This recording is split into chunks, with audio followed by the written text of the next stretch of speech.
presentation of Fox Sports. We are Baltimore. We are Arizona.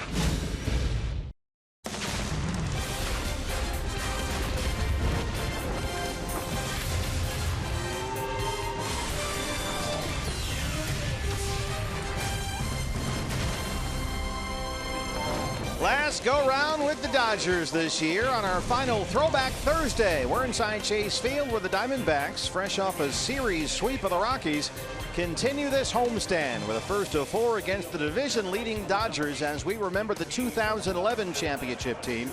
But the bad boys in blue are back in town. It's D-backs baseball on Fox Sports Arizona. Good evening from Chase Field and welcome to the broadcast. Steve Berthume and Bob Brenly along the way. The purple is back out tonight. Gene Segura, Bob, left the Rockies a little black and blue the last 2 games. He's got 4 homers in his last 2 games, and he's back in the leadoff spot tonight. Yeah, the last 2 days, multi-hit games, multi-homer games for Gene Segura, for that matter, giving him 21 games this year when he's had 3 or more hits. I'll tell you how hot he is. After going 5 for 5 with 2 homers last night, he struck out in the 8th inning and got a standing ovation. He's 5th in the National League in hitting, chasing a 200-hit season. He's at 182 right now after hitting 2 homers in each of his last 2 games. He'll be up against crafty lefty Rich Hill, who has only pitched a handful of games for the Dodgers. He pitched Saturday at Miami. 7 perfect innings, then had to come out of the ball game. Yeah, he's had some blister issues, and the Dodgers are being very careful with him. They're going to evaluate him between every inning when he comes back to that dugout.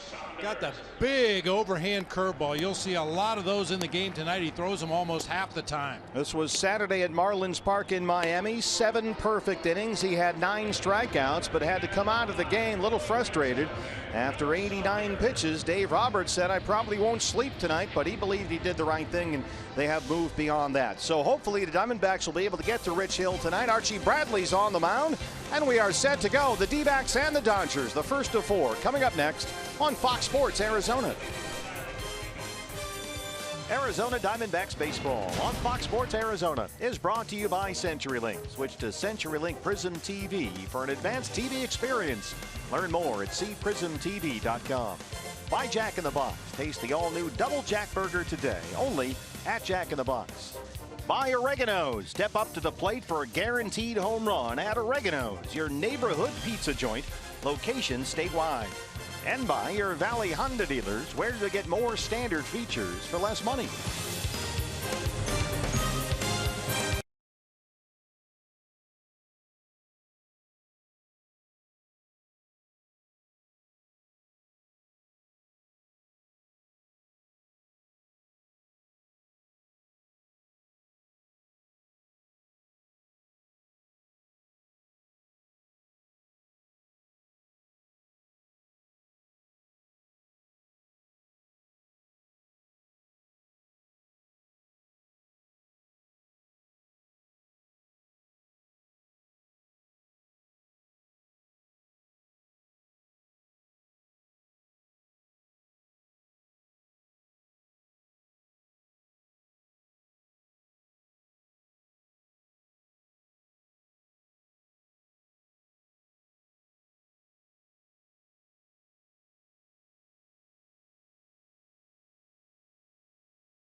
on Fox Sports Arizona is brought to you by Lone Butte Casino. Get in on big wins.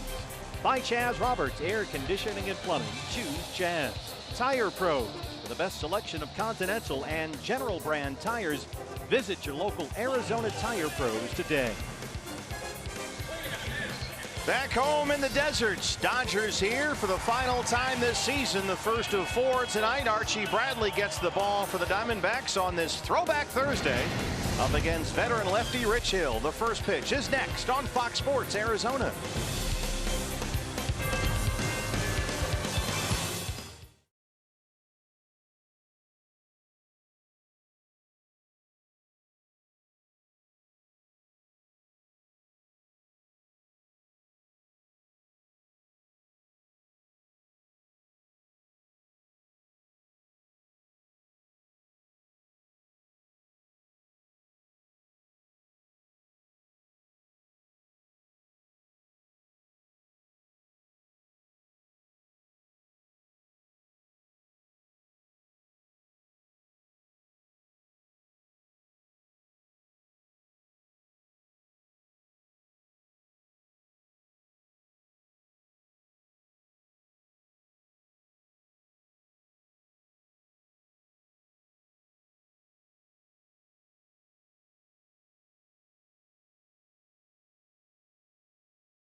Roof and panels open here at Chase Field in downtown Phoenix. 94 degrees, and we are set to go the final time this year against Dave Roberts' Los Angeles Dodgers, who come into this 4-game series holding a 5-game lead over the Giants atop the National League West with 17 to play. The lineup for LA here tonight. A lot of familiar names and faces in this Dodger lineup. Chase Utley leading it off at second base. Corey Seager at shortstop. Justin Turner down at third base. Adrian Gonzalez over at first.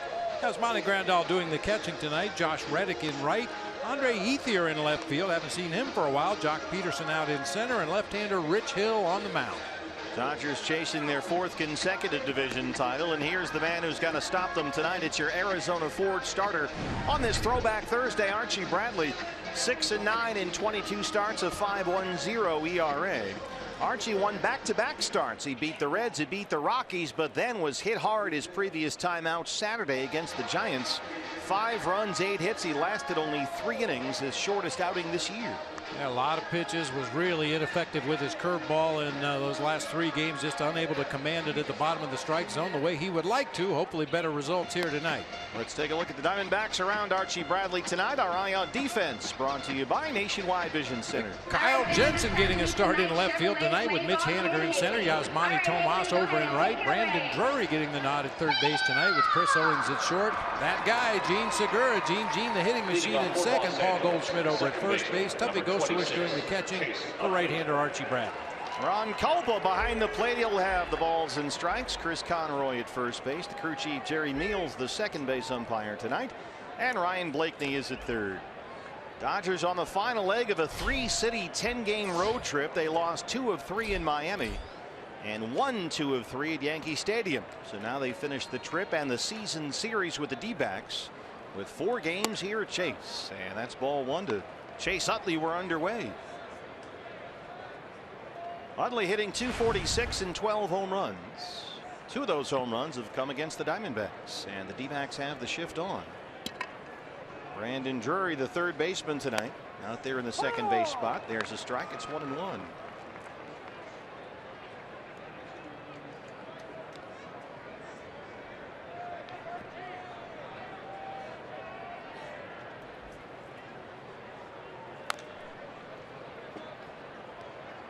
One and two on Chase Utley. Utley's bat has really slowed down here in September. He's 5 for 38 this month.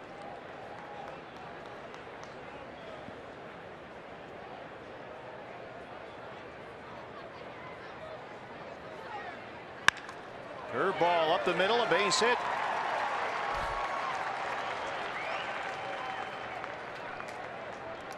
Boy, really tracked that pitch well, like he knew it was coming. You know, you talk about these veteran hitters against young pitchers, and they'll identify which pitch they think that guy's going to try to get him out with. And that time, Chase Utley sitting all over a curveball and banged it up the middle for a leadoff knock.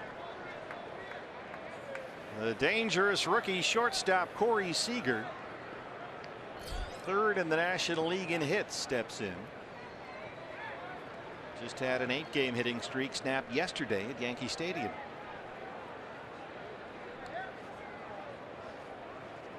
Dodgers coming off a cross-country flight as they continue this road trip. Seager at .317 with 25 home runs.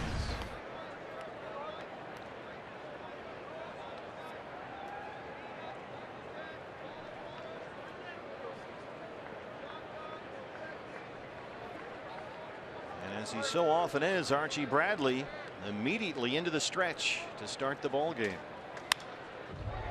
1-1 on Seager. Yeah, against Seager this year, the Diamondbacks have had some luck when they've been able to pound those fastballs in on his hands, especially up above the belt inside.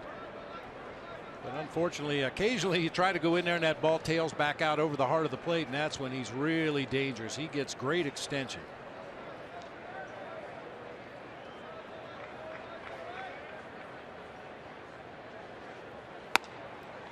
Good fastball inside at 94, and Archie's ahead 1-2.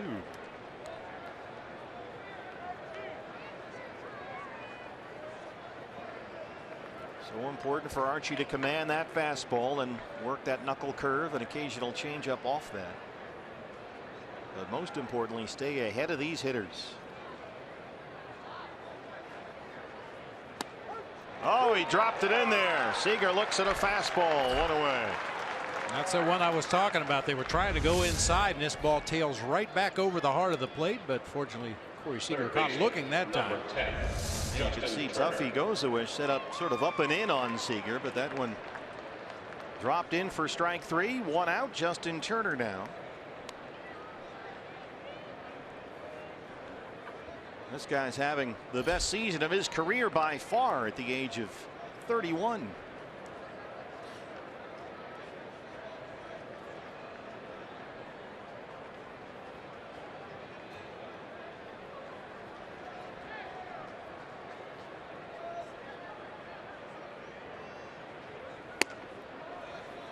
Turner hitting .271. He leads the Dodgers with 27 home runs and 81 RBIs.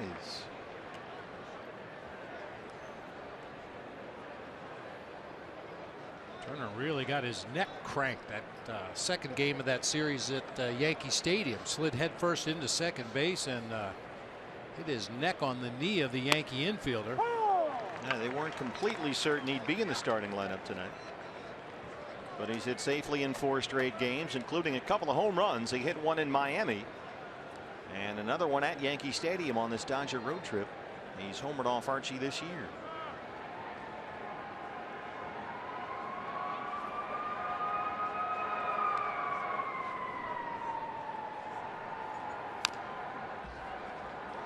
One and two. Archie already with consistent mid-90s velocity on that fastball. And he's had 2 strikes on every Dodger hitter so far. Well, Turner's become a critical bat in this lineup. He had 2 hits and a walk in their win at Yankee Stadium yesterday. In fact, his RBI double drove in the winning run.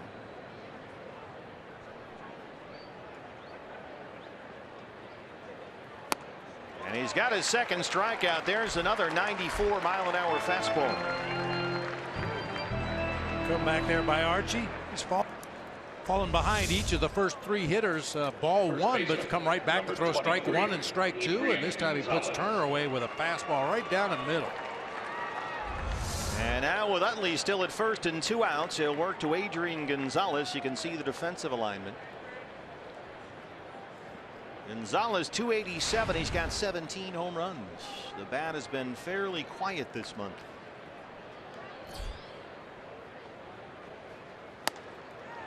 There's that fastball down and away for strike one. Gonzalez just went 1 for 12 with a single in their 3-game series at Yankee Stadium this week. That's a ballpark you'd think he'd really be a perfect fit for, but didn't really do much there this week. And you can see the average in September under 210.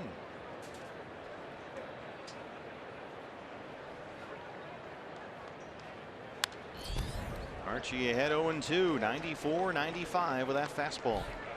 A lot of tardy swings here in the first inning from Dodger hitters. Gonzalez very late on that last delivery at 95.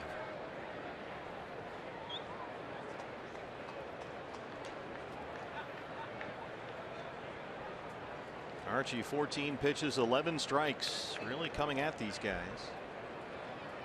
The 0-2 to Gonzalez. Got him. Archie Bradley, a nice quick 15-pitch first with 3 strikeouts. Diamondbacks coming up against Rich Hill.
The last 2 games, he's set to face your Arizona Ford starter for the Dodgers. It's the often injured 36-year-old lefty Rich Hill, pitching very effectively this year. Acquired by the Dodgers from the Oakland A's at the trade deadline. He is 3-0 in 3 starts with LA. And not only that, he's yet to give up a run in a Dodgers uniform, coming off 7 perfect innings in his previous start Saturday against the Marlins in Miami. Opponents hitting only .095 against Rich Hill. He struck out 20 against just 2 walks since becoming a member of the Dodgers, and left-handed hitters have had no chance, which is why there's no lefties in the lineup for the D-backs tonight. 1 for their last 21 against Rich Hill. Well, let's take a look at that lineup right now on this Throwback Thursday here at Chase.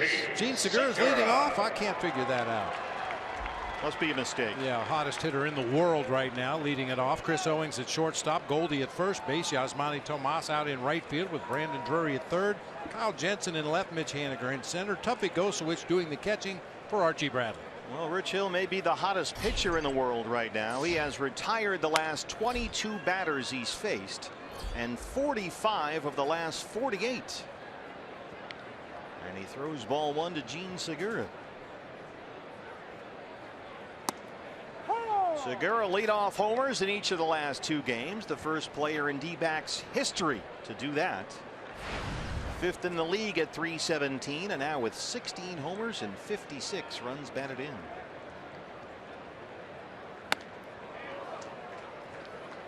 You see Rich Hill is not overpowering with the fastball. He'll sit it in the low 90s, occasionally approach 93, 94 on a good day, but that big bending curveball is his signature pitch, and you'll see it a lot tonight.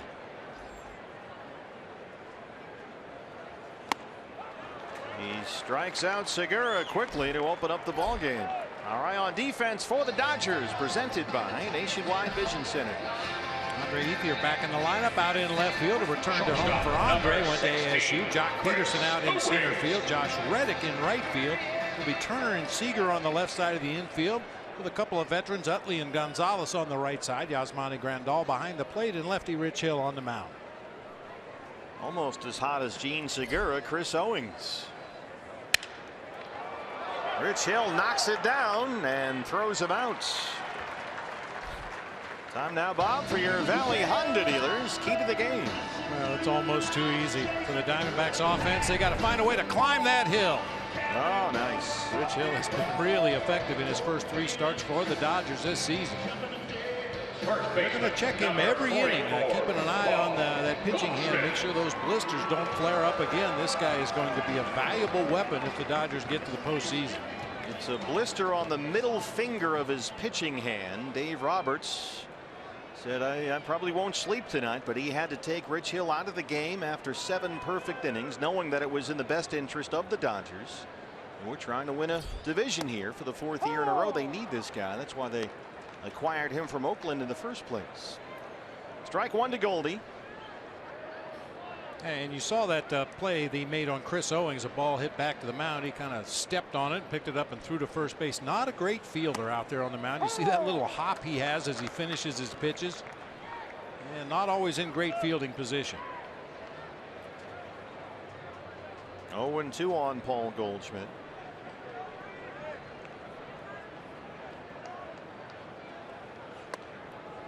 Goldie hitting .302 and 20 home runs, leading the major leagues in walks. Characteristically low numbers against the Dodgers this season for Goldie. Well, Rich Hill makes short work of the Diamondbacks. 2 strikeouts and a 1-2-3 first, a 9-pitch inning. No score at Chase Field.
Win, you win at Papa John's. The day after every Diamondbacks win, you get 50% off your regular menu price online order at Papa John's. Enter promo code DBACKS50 at papajohns.com.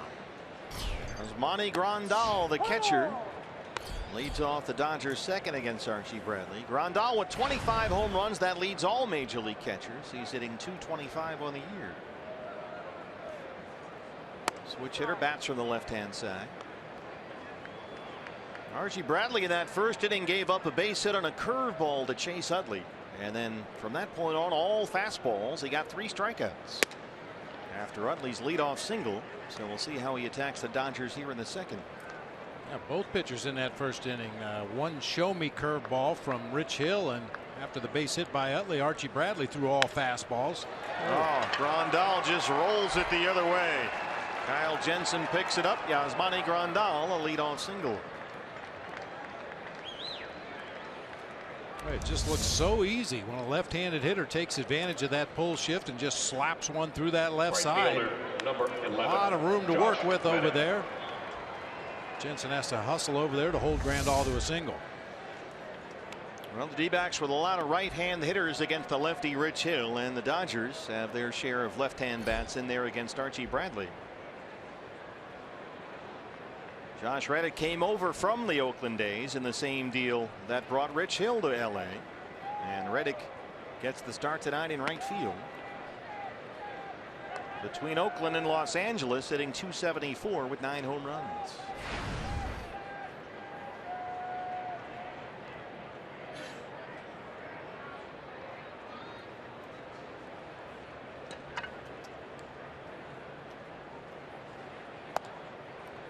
Suddenly Archie can't locate that fastball. A couple have gotten away from him there, and he's behind 2-0.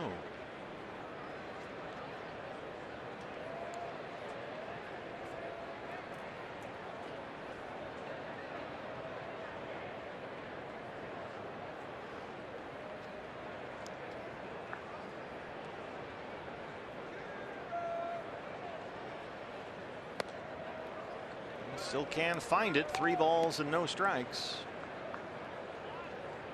Archie, after that disappointing start over the weekend against the Giants, no excuses, said he just missed a few spots here and there, and the Giants made him pay for it. They just hit the ball, that's how he put it, and there's really no other way to put it. And suddenly has lost command. He walks Reddick, so the first 2 have reached in the LA second. The unfortunate reality for a pitcher, some days you'll go out there and feel like you have no hitter stuff and get knocked out in the second inning of a ball game. Other times you'll go out there and feel like you're throwing batting practice and get your team into the 7th or 8th inning of a ball game. Sometimes you can make mistakes against an opposing lineup and get away with them, but not for Archie against the Giants last time out. Here's the Sun Devil, Andre Ethier. Just the 3rd start of the year for the 34-year-old veteran. His entire season has consisted of 3 games. He's hitless in 8 at-bats. 1 start in left field, the other at DH in New York this week. Coming off a broken leg suffered against the Diamondbacks in spring training. Ethier was having an excellent spring, hitting .435 late into the spring. Dave Roberts had even talked about batting Ethier leadoff this year, but he fouled the ball off his right leg in a Cactus League game March 19th, a game we were doing on TV, Bob, and it turned out he had a fractured tibia, and he just made it back this week. I mean, on the surface it didn't appear to be anything more serious than we see a couple times every ball game. A batter swing and foul that ball off the front leg, but it was a lot more serious for Andre Ethier, who's missed nearly the whole season. Well, this is getting pretty serious for Archie Bradley. He's now thrown 6 consecutive balls after walking Reddick behind on Ethier 2-0.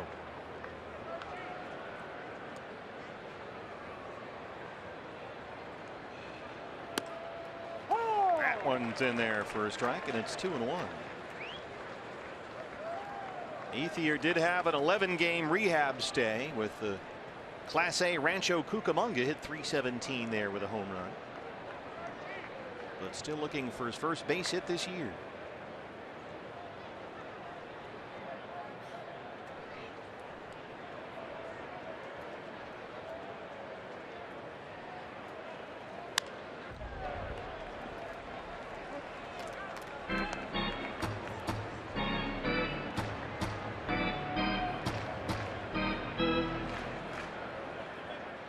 Big contrast in the first 2 innings for Archie Bradley. He struck out Seager, Turner, and Gonzalez all in a row in the first inning, but a single and a walk to open up the second. 2-2 on Ethier. He's got his 4th strikeout. Went back to the curveball. 1 down. Good bounce back there against Andre Ethier. Good location. Starts that curveball right in the middle of the strike zone. It just bottoms out. Center fielder, number 31, Jock Peterson. Another lefty in there against Archie. It's the center fielder, Jock Peterson. I don't recall him having a face guard on before. No. 245 and 22 home runs. That's something new.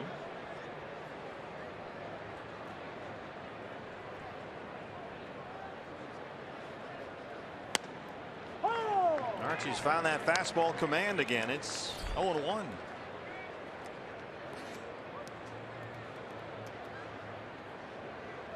Jock Peterson has 2 hits against Archie Bradley. They are both home runs.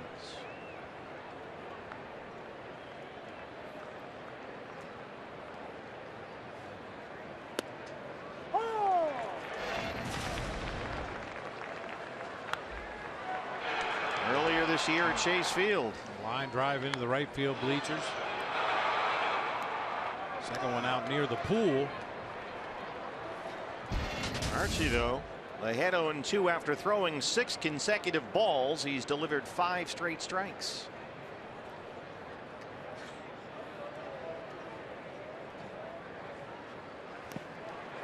It's Peterson to wave at 1.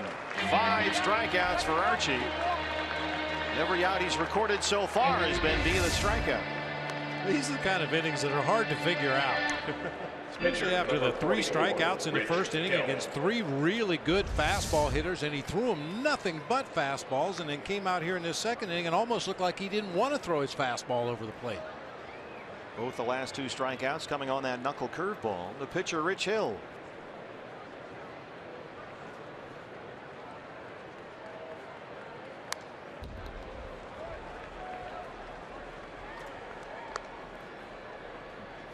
Saw Rich Hill come up through the Cubs minor league system when I was working in Chicago. Came up a couple of years before Sean Marshall, but the 2 of them were the lefty linchpins of that pitching staff. They felt forever. You know, Rich Hill was going to be in the rotation. Sean Marshall, a left-handed guy, late in the ball game out of the bullpen.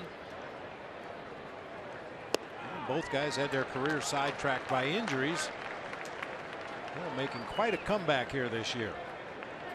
Rich Hill is from Milton, Massachusetts. He pitched at the University of Michigan. 4th round pick by the Cubs in 2002. Michigan is an excellent school for television producers. They have an excellent program over there. No kidding. I didn't know that. That's what I hear. Archie Bradley. 6 outs so far, 6 strikeouts. He strands 2 and keeps it scoreless.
The bottom of the second. Well, this is not the September the Diamondbacks hope for, but although they are not in a playoff run, the players recognize they can still have an impact on this postseason.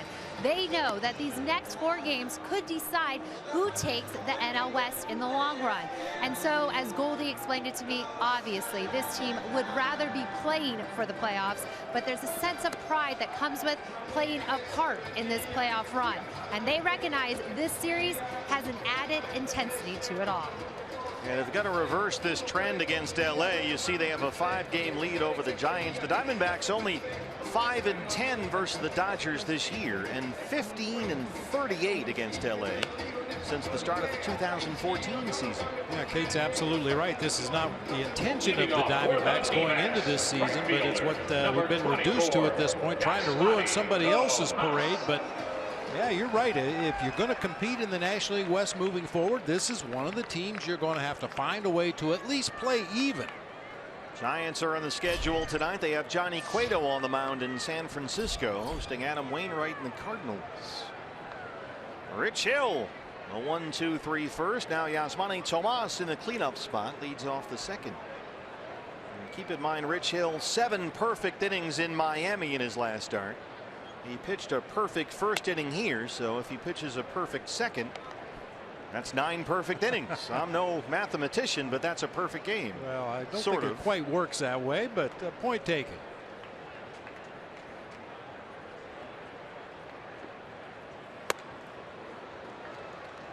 Tomas with a 7-game hitting streak, 269 and 29 homers. Rich Hill really gives you that Karate Kid leg kick as he delivers the pitch. Wax on, wax off. Paint the fence. Well, it's a wicked combination of pitches that he features. We mentioned his fastball's not overpowering, usually in the low 90s, but you'll see a lot of them elevated, especially up and away from right-handed hitters. And then that sets up that big loopy curveball. He'll start in the same slot, and that pitch, when he's throwing it well, will end up down and into a righty. Rich Hill, 7 perfect innings at Marlins Park last week. That's the longest perfect game stint for a pitcher who didn't get the chance to finish that game in modern Major League history. And so you know that had to be tough on Dave Roberts to go out there and you're done. I'm sorry. Because Hill had just spent about almost 6 weeks on the DL with that blister problem, and they couldn't have it flaring up. They need him. 2-2 on Tomas, so he was done after 7 perfect innings and 89 pitches. This is not meant as a shot at Rich Hill at all. He was clearly upset coming out of that perfect game, but I know some pitchers you'd have to fist fight to take the ball away from him in a perfect game. Jay Sudley bobbles that one, recovers, and throws out Tomas. You're going to do what? You're going to take me out of the game?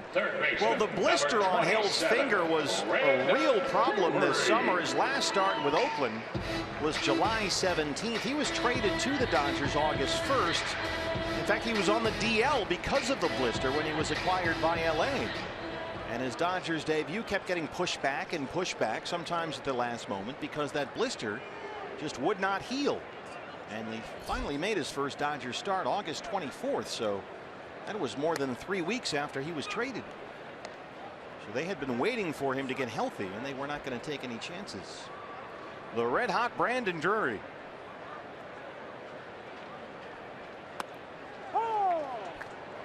Brandon has hit home runs in 3 consecutive games. He's got RBIs in 6 straight games. Batting .279 with 14 homers.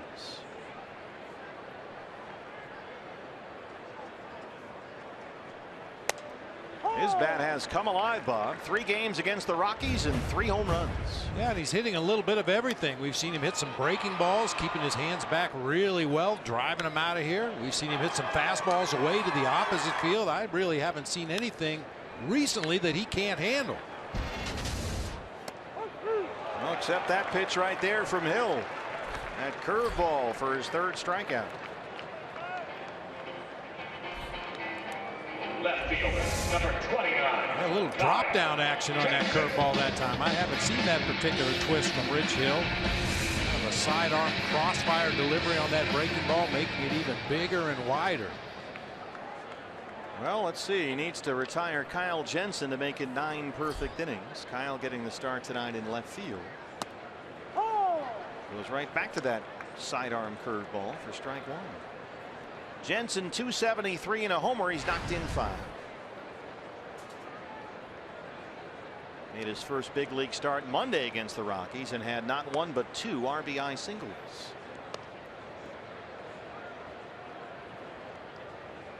And when he was facing Madison Bumgarner, another pretty good left-hand pitcher, last weekend against the Giants, he hit his first big league home run. Ron Culpa says that's strike 2. Fastball inside.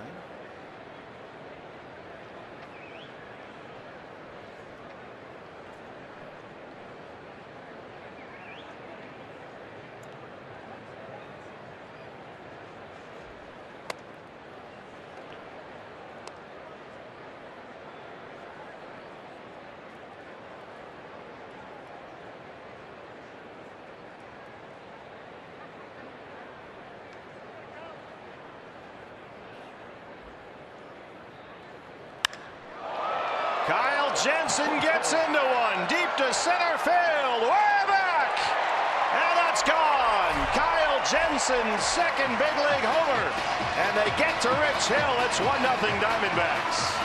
That was clogged. Oh boy, was it ever.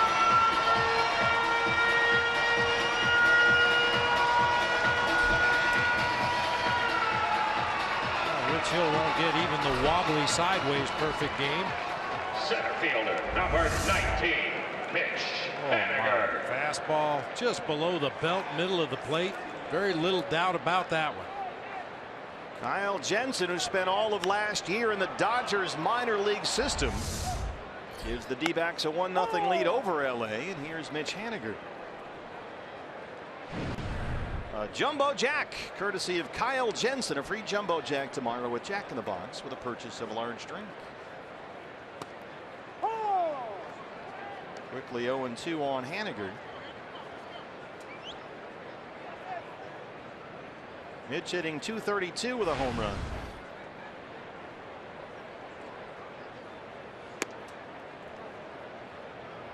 Haniger hit safely in all 3 games of the Rockies series, including his first career homer.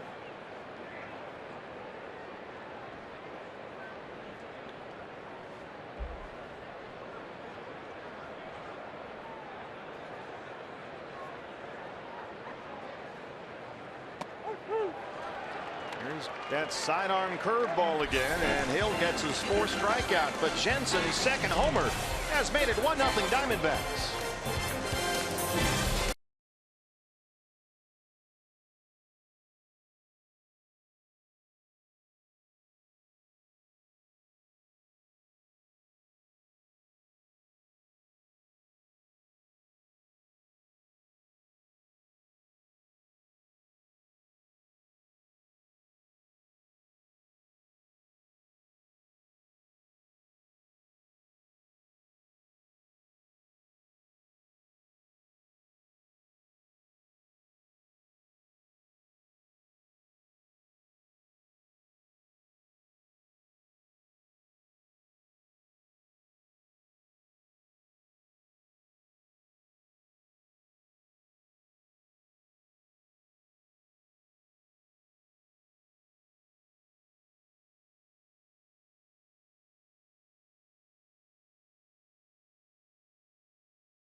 Orioles giving the Diamondbacks a 1-0 lead over the Dodgers, and it's always a great day for us when we get to welcome the great Steve Cobb to our D-backs broadcast booth, the president of the Arizona Fall League. You do a brilliant job, by the way, all kidding aside. This is one of the best baseball things going, and it's right here in our own backyard. The Arizona Fall League set to start up again. How are you? I'm doing great, and we're looking forward to our 25th silver anniversary season. So we're going to be doing a lot of fun things this year, recognizing the top 25 players to ever play in the Arizona Fall League. So that's going to be quite a list. Chase Utley leads off the third against Archie Bradley. Archie already with 6 strikeouts, and there's strike one. For people who are not familiar, quickly, what is the Arizona Fall League? The Arizona Fall League is the best place to see the next wave of major league players from all 30 organizations. It's the place to see the pipeline. Chase Utley hits that over the shift, over the head of Segura in front of Tomas. Utley 2 for 2. So basically, most of the major league teams take their 5, 6, 7 best prospects, and they give them to you for about 6-8 weeks. And you make up an all-star team. There are 6 teams, and it's a chance to see all the best prospects really in one spot, right? It's you take 5 organizations, we put them together, and we form all-star teams essentially. So we have 6 teams here in the Valley. And for instance, in this game, we counted that there's 15 out of the 18 starters that played in the Arizona Fall League. So that's very representative of the percentage of players that move on to the major leagues. I mean, these are the top shelf guys. I've been going to Fall League games now for what, the last 4 or 5 years, and you know, I can see Chris Bryant, and we just saw Raimel Tapia play a bunch of games with the Rockies. I had seen him in the Fall League play a dozen times at Salt River, so it's a great opportunity to really get a look at these guys. It absolutely is, and Corey Seager's another great example of it. The up-and-coming players, if they can get to the Arizona Fall League, their chances of making to the major leagues are much more increased than ever before.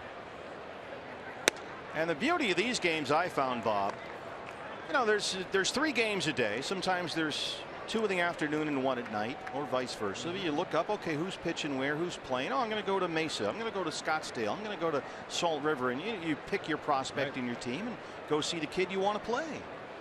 And you don't have to worry about parking or battling crowds. It's a wonderful environment. I mean, there are a lot of scouts, a lot of family, but a lot of tickets. I mean, you can go sit just about wherever you want in that ballpark. If you're watching a third base prospect for your organization, you sit on the third base side of the field. It's a great environment, great place to go watch good baseball. Well, it's very family friendly, and a lot of people have described it as retro baseball, because it's kind of the way it used to be, and just kick back, relax, and can really watch the players react out there and hear what's going on in the field. It's very intimate, and I think that's what really captures a lot of people. Yeah, that's what I love about it. You can just go and watch the game. It's a great relaxing atmosphere. It's a lot of fun. Steve, how do you go about whittling down all the great players you've had in the Fall League over 25 years to the 25 best? Well, what I did was delegate that to the Topps trading card company and said, come up with the top 25, please. And we're still working through that, but it's going to be quite a list, trust me. I can imagine. Here's Justin Turner. Archie, who had struck out 3 in each of the first 2 innings, in immediate trouble. Singles by Utley and Seager. Here's Turner, double play ball for Owings. Segura for 1, and they roll it. Oh, Archie really needed that, and he got it. Now it always starts off, I'm looking forward to doing this again this year, with the hitting challenge, which I think might be the most entertaining home run derby in baseball. Well, thank you. Have a unique twist. Well, it's interesting, and first of all, I want to thank Steve for helping us out every year as the MC. But it's a home run derby, certainly, but we have moving and stationary targets on the field, so when the players don't hit a home run, they'll hit targets, and when they hit targets, fans win prizes, and they start cheering, and they get points, and it's a very fast-paced event. And it always, well, in the last few years, it's kicked off everything. I think that's coming up on the 8th, right? October 8th? Saturday, October 8th at Salt River Field. So it'll be at 6:30.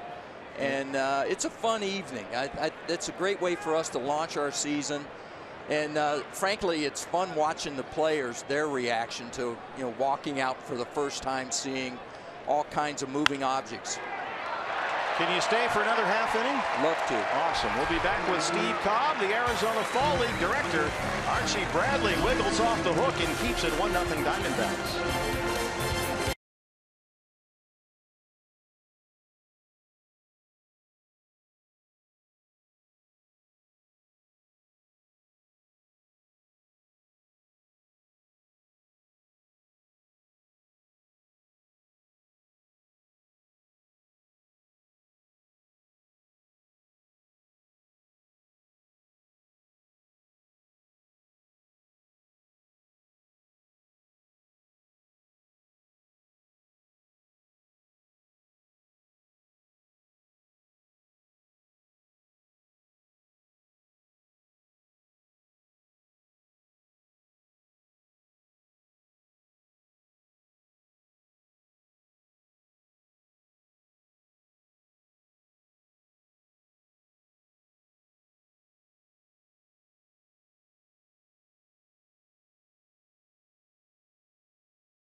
With Arizona Fall League director Steve Cobb, who's joined us here for another half inning, our D-backs broadcast booth. Now tell me why we're looking at Adrian Gonzalez and Chase Utley. What's special about these guys for the Fall League? Well, today we announced that Adrian Gonzalez will be going into the Arizona Fall League Hall of Fame, and Chase Utley, who was voted in last year, was unable to make his appearance, but has assured us that he will be there this year. So those are two of the newest members of our Hall of Fame, along with Andrew McCutchen and Matt Holliday. This is a big deal for you guys. Hey, when you start throwing around names like that, I mean, that just speaks for itself, and the caliber of play, but and for the guys that come back. That means so much to us, that they come back and they talk to the players. Tuffy Gozowish. That they talk to the players about their experience, and that's priceless to us. Yeah, last year when Dustin Pedroia came back? Exactly, exactly. So, you know, it's a great credit to the league, and we can't thank the players enough that think enough of it to show up. Now, when I want to go to Fall League games, and it starts the first game for the Salt River Rafters, which is the Diamondbacks team, as Tuffy gets a base hit to lead off the third. First game is Tuesday, October 11th. Now, we know the Diamondbacks prospects play at Salt River Fields. Correct. Where else do I go to see some of these games?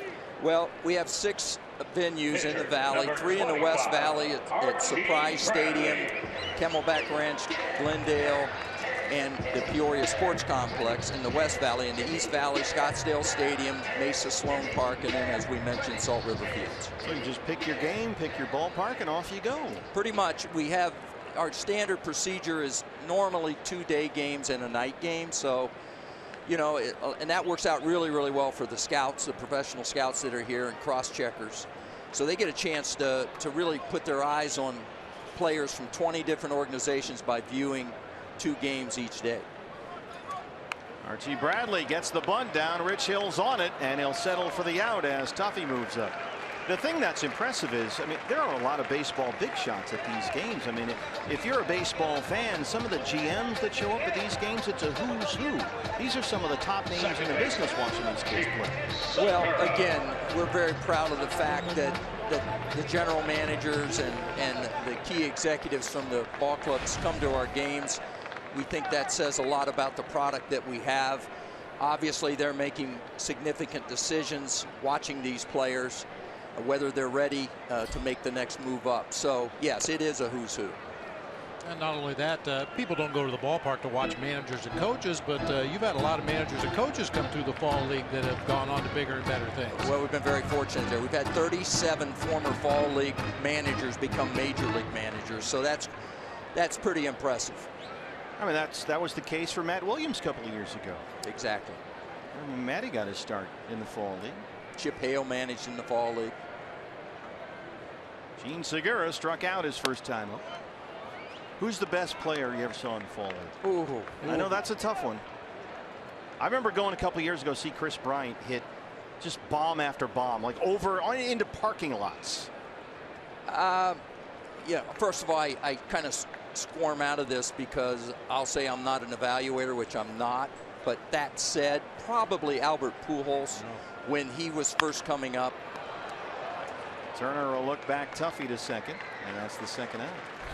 But that's the caliber of player that you're talking about. Is pretty impressive. Well, what's fun about it, I think, for the fans is that the players wear their major league uniforms, and so whether you know who the players are or not, you know who the parent organization is, and you can really follow and see, in fact, who's up next, who's in the pipeline, who's got a real good chance of making it within the next year and a half. And because of the casual atmosphere, I know it's a very serious business operation down on the field trying to get players major league ready. But for fans that just want to get autographs, it's a very casual environment. The players are more than willing most days to stop along the railing and sign autographs. These players haven't made it yet. Okay, so they're making stops along the way. They're probably even looking for their next meal, a lot of them. So. But no, we get a real good group of young men every year, and they really try to accommodate the fans. Chris Owings trying to get Tuffy home from second, and that'll get it done. Matt Williams will wave him home. The red-hot Chris Owings makes it 2-0. What a finish to the season for Chris. It just occurred to me that the last 4 batters have been fall league batters. That's amazing. The last 4. And Goldsmith was not, but only because he was on our list to come to the Arizona Fall League, but remained with the Major League club and played so much. And here is Goldie. 2-0 D-backs. Chris Owings continues to hit. Goldie struck out against Hill to win the first. So you've got the ballparks. The Bowman hitting challenge is set for October 8th, a Saturday night at Salt River Fields. And then the first game for the Rafters, that's the Diamondbacks affiliate team, is Tuesday, October 11th. I know some of these games are on the radio, on Sirius satellite radio. Some of the games are televised on MLB Network. There's a lot of people watching these games. We're very fortunate with the coverage that we receive on a national level. I mean, it really continues to grow, and there's interest certainly more and more in prospects, major league prospects, by every organization. It's one of the great things about living in the Valley, Bob. You really feel like you're living in baseball headquarters. Yeah. This is where it all happens.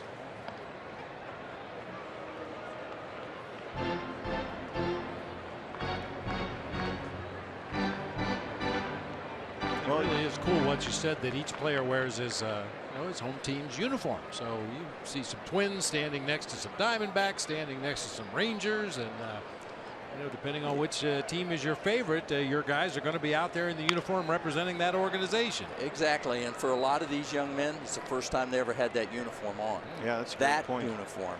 And we use the major league clubhouses at all the facilities, and again, for many of these young men, it's the first time they've been in that major league clubhouse, and the lesson there is this is where you want to be. This is where you want to go. It really is the best against the best for 6-8 weeks. 1-2 on Goldie. Well, we were putting the numbers together. We have 21. That'll finish. We have 21 first-round draft picks this year. We are looking forward to it, sir. The great Steve Cobb Bowman hitting challenge on October 8th, and then the Fall League is underway. Great to see you as always. Thank you, sir.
RBI single. It made it 2-0 Diamondbacks as we start the fourth.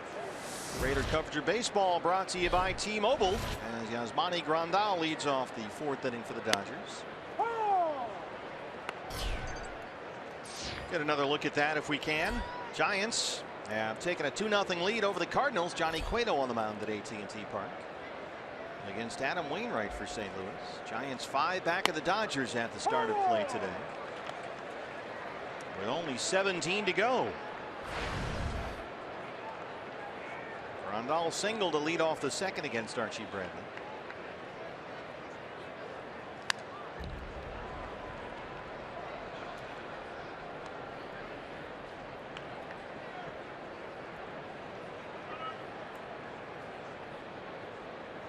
Archie 6 strikeouts in the first 2 innings, and then a big double play ball in the third after the first 2 Dodgers had reached with base hits.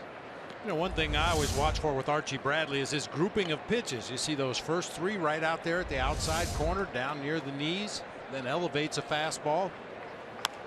When he's throwing one up and in, one low and away, one in the dirt, another one up, that tells me that his command is a little off. But when you see that kind of grouping, pounding away at that outside corner of the plate with 3 consecutive pitches and then elevating, tells me he's got a little better command tonight, putting the ball where he wants more often than not. Got it in on Grandal and jammed him. Segura with the shift on. He'll give way to Tomas. Let's take one more look at our T-Mobile Greater coverage of baseball update. Mentioned that the Giants lead the Cardinals 2-0. San Francisco 5 back in the division. The Cubs, should the Cardinals lose that game, can clinch the National League Central. They are trailing at home against the Milwaukee Brewers right now 5-3. And how about the Pittsburgh Pirates trying to stay in this discussion? They beat up on the Phillies 15-2. Josh Reddick walked his first time up. Cubs trailing the Brewers, as you mentioned, 5-3 in the 8th inning. They're 41 games over 500 going into play tonight. I think they're just going to pummel whoever they play in the postseason. They just look like they're just going to beat up whoever's in there against them, provided the pitching holds up. They look pretty good right now. You're not feeling it? I don't know. Wow. All right. Who do you like? Who do you like, Brenly? I don't know yet. All right. It's still too early. Archie 50 pitches, 36 strikes. He's got 6 strikeouts. He's walked 1. Reddick reaches out and sends it out to Jensen in left field. 2 outs. You're not on. You're not balling on the Cubbies, huh? I don't know. Interesting. I think they have some hitters in that lineup that obviously can really hurt you if you make a mistake on them. However, they have a lot of hitters in that lineup that you can work your way through fairly easily if you hit your spots. There's a lot of strikeouts in that lineup, that's for sure. But don't miss your spot. You can throw this pitch to him. Just don't miss. Don't miss. Andre Ethier, one of 6 Archie Bradley strikeout victims, the first time through the order.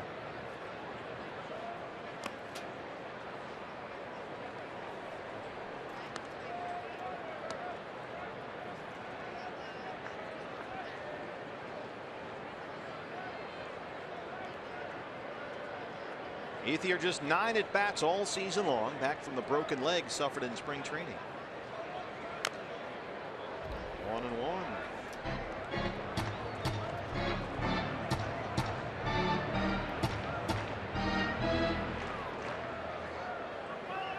Rare have been the 1, 2, 3 innings for Archie Bradley this year. It'd be nice to get a couple tonight. He's got the first 2 in the 4th. Now he's 1-1 on Ethier.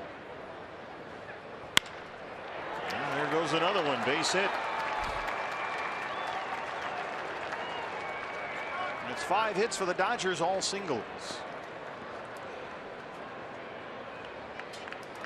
And right back into the stretch to face Jock Peterson. Peterson struck out his first time. Peterson is finishing the year on a high note. He's hitting .310 this month with 4 home runs. And there is the defensive alignment. With the Dodgers having so many left-hand hitters in the lineup tonight against Archie, it's looked like that defensively for most of the night so far.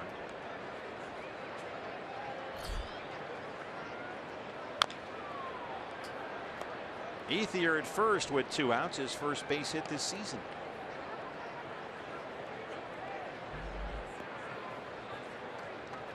Peterson's been a problem. 10 games against the D-backs, 6 homers and 10 RBIs.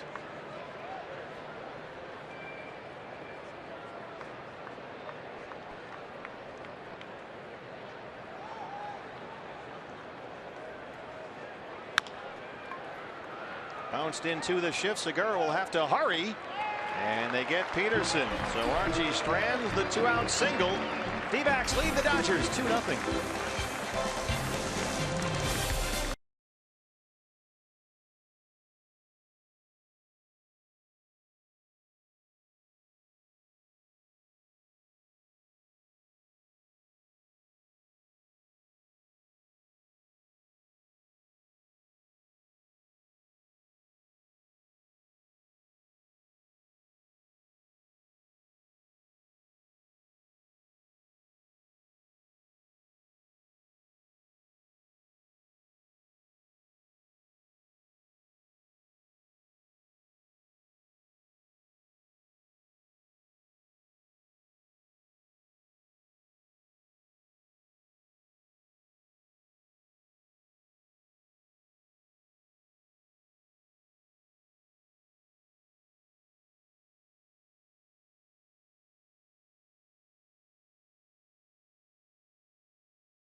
Lead as we head to the bottom of the 4th in this very special law enforcement torch run international conference.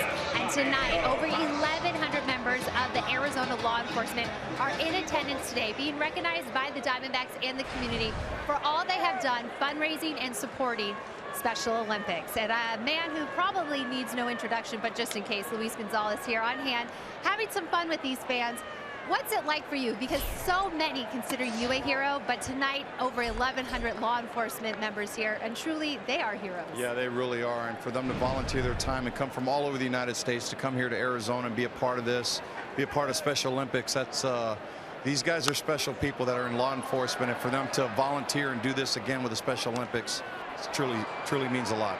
Yes, and just so folks at home know, these members of law enforcement throughout the year are raising money for different Special Olympics events. This is their charity of choice. So, Eric, your daughter is involved with Special Olympics. What's it mean to you to have the law enforcement backing you guys up?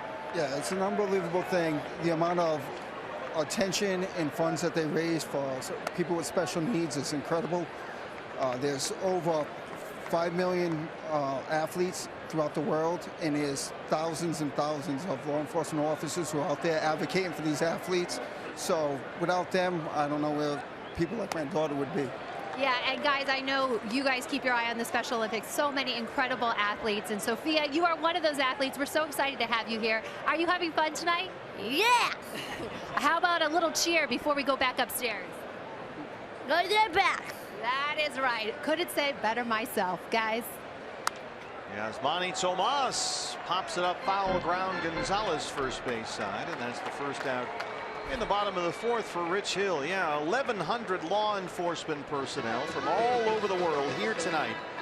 It's the Law Enforcement Torch Run International Conference. Now, Arizona Law Enforcement Torch Run raises funds and awareness for Special Olympics Arizona statewide, as Kate mentioned. It's a series of intrastate and intranation runs that take place both in the spring and the summer all over the U.S. and around the world. And it's really become a big fundraising engine for Special Olympics as participants collect contributions from individuals and businesses. They help raise support. Incredible Special Olympics athletes are supported by this amazing effort from law enforcement. And the torch run really just part of a year-round campaign that raises awareness and funds for Special Olympics Arizona. So our thanks and a tremendous congratulations to everyone involved with this in Arizona law enforcement for a fantastic cause.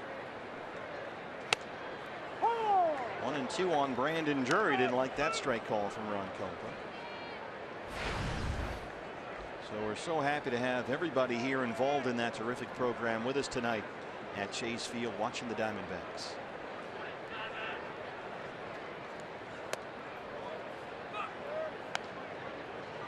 You can see Hill really frustrated. Just hasn't found a consistent release point for that overhand curveball. He's thrown some really good ones, and he's left a bunch of them up and out of the strike zone. Occasionally when he needs a strike, that's when he's dropped down to that sidearm breaking pitch.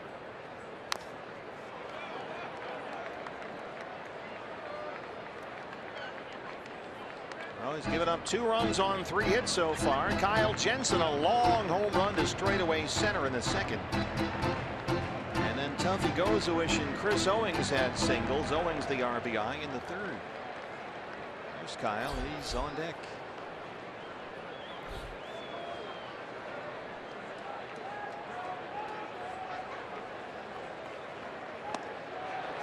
And there's that sidearm curveball for another strikeout. That's 5 for Rich Hill. Left fielder, Kyle Jensen. This was Kyle in the second. Nice quick swing for a big strong man. Hit it out there once again near our camera position in center field. I wonder what these hitters have against our camera guys in center field. Maybe they want more close-ups. I don't need the pitcher in the shot. Focus on me. 0-1.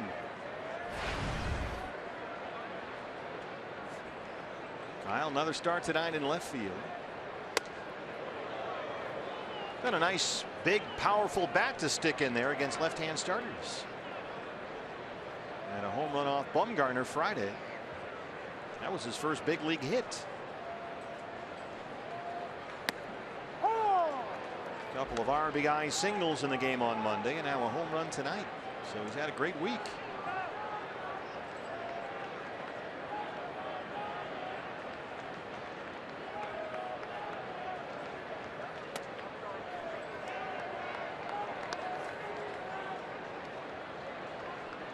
So far we haven't seen Rich Hill drop down and throw a fastball. So if you're in that right-handed batter's box and you see him drop down to that low 3/4 angle and fire across his body, you're going to get that big sweeping breaking ball. And he gets one out to left center field. Peterson's calling for it, and he's got it. And that's the end of the 4th inning. But the Diamondbacks lead the Dodgers 2-0.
This weekend, first of 4 against the Dodgers. Diamondbacks lead it 2-0.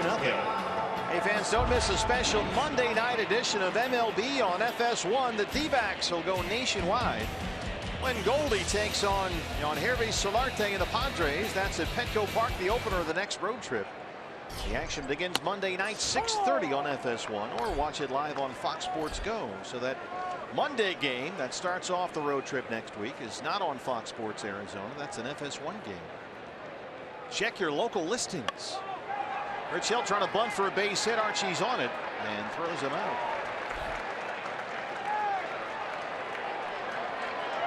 Uh-oh, here we go. Rich Hill and Archie Bradley exchanging words.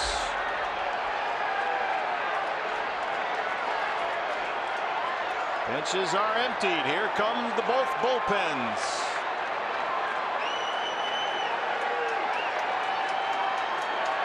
Dave Roberts squaring off with Matt Williams.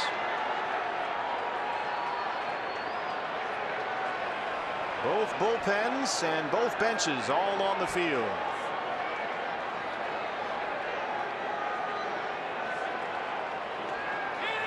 Go sit down. That's what Ron Culp was saying. Go sit down. I don't know what Rich Hill was griping about, but he was not happy with something. Well, we're not sure where that initiated. It could have been Archie yelling at Rich Hill, swing the bat. I'm not sure what happened right there. Hill trying to bunt his way on. Nearly hit him. Maybe that was the issue. Yeah, it looked like Hill was yelling at Archie, running down the first baseline, and then it continues. Throw the ball over the plate. I think he yelled throw the ball over the plate and then a couple of bad words. So he's mad at Archie Bradley because he didn't groove him a pitch on a pitch he could bunt. There's something right down the middle so I can bunt it. Yeah. So there's Ron Culp with the plate umpire warning everybody. Yes. Well, now Chip is on the top step with his hands up in the air going, hey, why are you warning our side? We didn't do anything. Everybody goes back to their bullpens. So Chip didn't look all that thrilled. Rich Hill just griping about a pitch that was inside. Didn't seem to make a whole lot of sense. Get out of the way. Don't take it for a ball.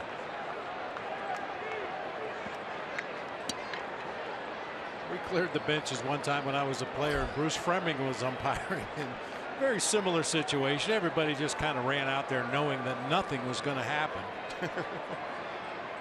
And Bruce walked right in the middle of it. Go sit down. None of you tough guys want to fight anyway.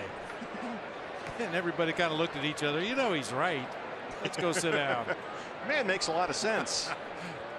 Utley's 2 for 2 with a pair of singles. Well, you know, Archie's going to have the adrenaline pumping now, and just when you think that might be an issue, he throws a changeup for a strike. Yeah, it's a good idea. I'm not sure if that came from the mound or from Tuffy Gosewich, but yeah, just make sure your guys are still under control out there. 60 pitches and 44 strikes. Doubled up on the changeup, and it's 2-1. Instead of calling a pitch where Archie can just rear back and blow snot bubbles and throw as hard as he can, make him throw one of his finesse pitches.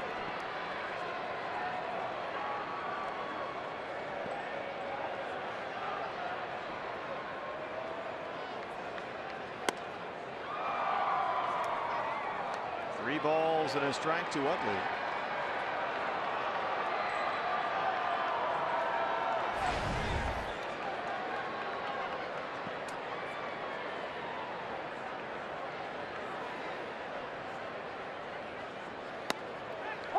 Fastball away, and he got the strike call. You saw Utley nod in agreement, and the count is full 3-2. Yeah, he's willing to take a strike on the outside part of the plate right there. He's looking for something middle in. He could jerk to right field in that 3-1 count.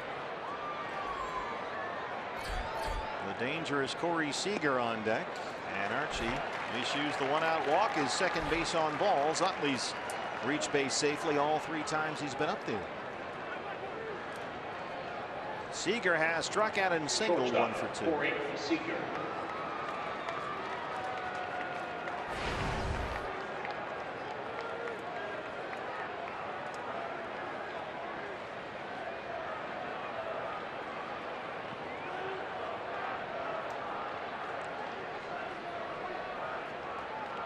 but he's all smiles now after the incident has moved on.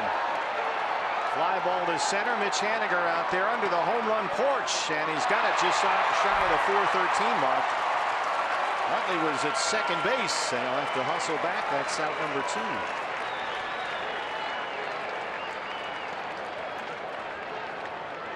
Third baseman Justin Turner. Justin Turner now.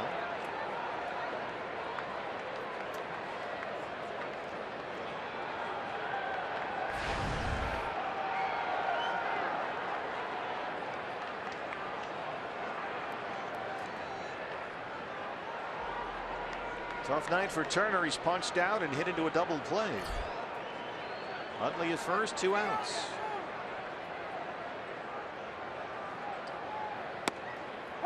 Fastball is strike 1. Archie's consistently had that mid-90s velocity today. A little more hop to the fastball. He's given up 5 hits, all singles. He's walked 2 and struck out 6. 6 strikeouts through the first 2 innings. Has not had a strikeout since.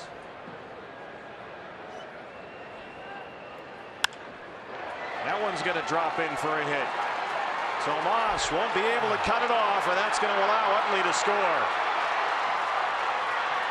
RBI double for Justin Turner. Dodgers on the board.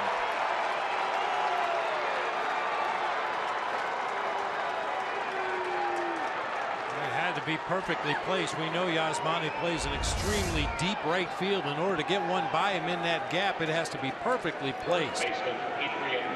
Inside out swing from Turner. Yasmani takes a little bit of a shallow line, just quite can't get to it. That allows Utley to come around and score from first base.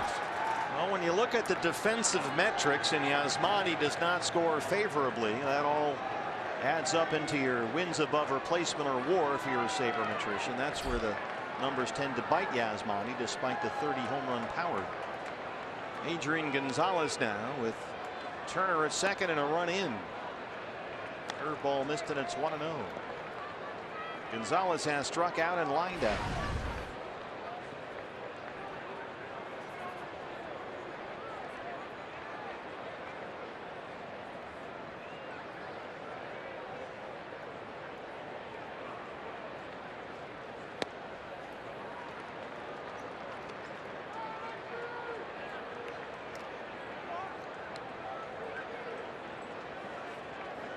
A lot to like from what we've seen so far, Bob, from Archie Bradley tonight. I'd just like to see him go ahead and finish up this inning and continue on in this ball game. So many times this year, Archie's been cruising along seemingly in total command, and then all of a sudden the wheels come off quickly. Yeah, despite winning 2 of his last 3 starts, he has really struggled lately just to complete 5 innings. Yes, he went. Ryan Blakeney at third. Archie, over his last 8 starts in August and September, has failed to get through 5 innings in half of those 8 starts. And he's completed 6 innings only twice in his last 8 starts. So this is right about the point where things get out of hand for him. He wants a new ball from Ron Kulpa. 70 pitches, 49 strikes. And obviously moving forward next season and beyond, these are the kind of games that Archie Bradley and Robbie Ray and Braden Shipley, some of the younger pitchers on the staff, they have to figure out a way to get deeper into the ball games. It's not enough to pitch 4 good innings and 1 lousy inning and suddenly you're out of the game and the bullpen's in the game. Gonzalez sends one deep the other way, left field corner. Jensen in foul ground, can't get there. The Diamondbacks, if they're going to contend in this division, they need all these young pitchers like Robbie Ray and Archie Bradley and Braden Shipley and on down the list to pitch well in these games against these teams. And at this point in this season, this is a learning process, but next year it won't be. Next year they need results.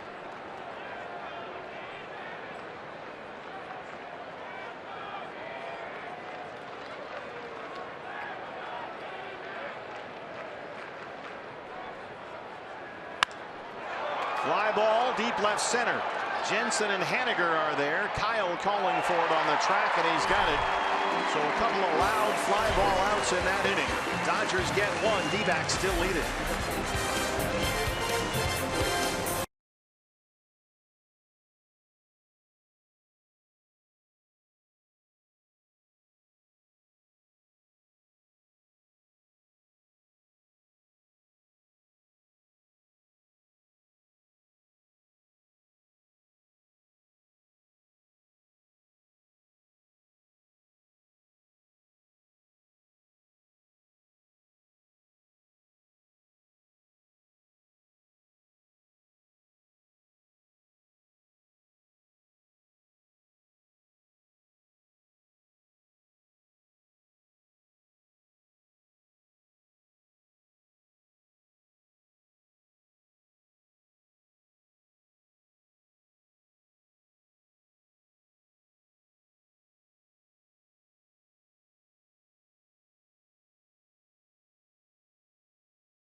Here at Chase Field, D-backs lead the Dodgers 2-1 on our final Throwback Thursday of the year. Fans tune in tomorrow for the annual D-backs and Fox Sports Arizona broadcast fundraiser to raise awareness for childhood cancer. And here with more information about that is the lovely Vanessa, who's finally back this week.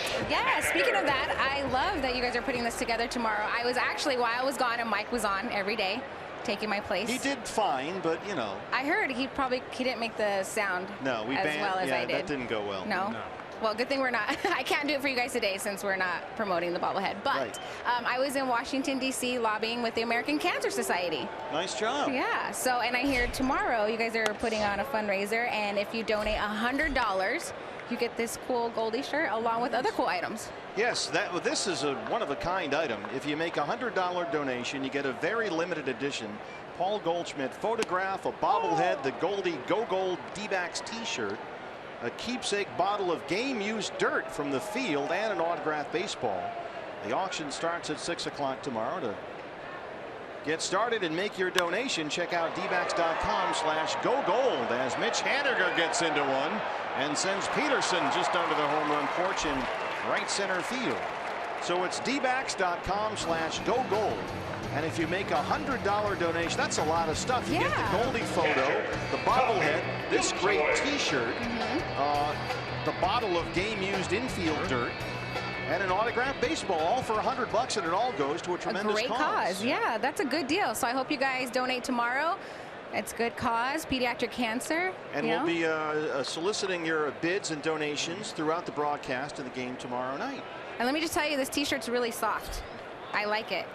That's very important for the ladies. It is. My wife always says there's certain T-shirts she'll reject if they're not soft enough. Exactly, because you don't want to wear a shirt that's uncomfortable, but this one's really nice. I like it. It's got the thumbs up. You can't do better than that. It's great to have you back. We missed you. Yes, I'm glad to be back. It was a lot of fun, and we did great things over there, but it always feels good to be back home. Now, we're going to Washington, D.C. next week. I know. The timing was a little off. Too bad. You wouldn't have liked that booth up there. It's too high. You know, it was a little humid over there, I will say. For me, because you know Arizona's a dry heat. Oh, there was a little humid, but it was still nice, and I also got to do a little bit of sightseeing. What'd you go see? The Lincoln Memorial, the World War II Memorial. You know, all the stuff that you have to see when you're there. Sure, good. So nice job. It was a good job. Good time. The lovely Vanessa, thanks so much. Thank you. Job. That is a great T-shirt. Yeah, really nice. So that's all coming up tomorrow night. The auction starts at 6 o'clock. Tune in, make your donation. All the info is at dbacks.com/gogold. $100. You'll get a Goldie photograph, which is a limited edition, by the way. You can only get these here. the bobblehead, the Go Gold D-backs Goldie t-shirt that Vanessa was wearing, a keepsake bottle of game-used dirt, and an autographed baseball. That's a lot of stuff. And all the money goes to raise awareness for childhood cancer. So a tremendous job by Vanessa, the Diamondbacks, and I know D-backs fans always step up big time. Always. And so we look forward to that tomorrow night. 0-2 on Tuffy, who singled and scored in the third.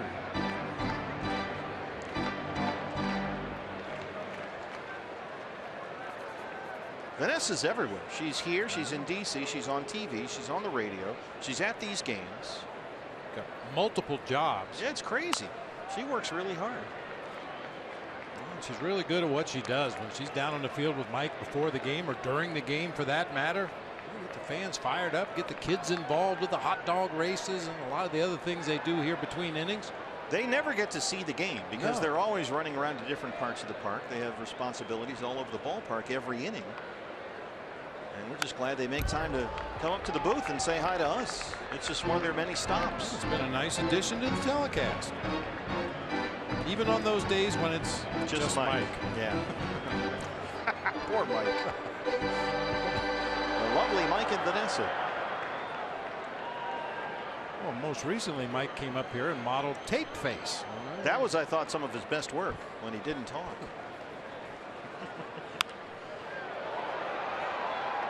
Tuffy putting up a fight here against Rich Hill. Tuffy's single in the third and snapped a 1-for-25 skid for him. Back in there tonight. No Wellington Castillo. He's got some leg soreness. It's no big deal for Welly. He's likely will be in the lineup tomorrow, but he's getting another night off tonight just to make sure. He was not in the lineup last night. Here's Wellington. Yeah, 3-game series against Colorado Rockies, and all that entails will make your legs tired. Yeah, Tuffy got the start last night, had a couple of bases on balls.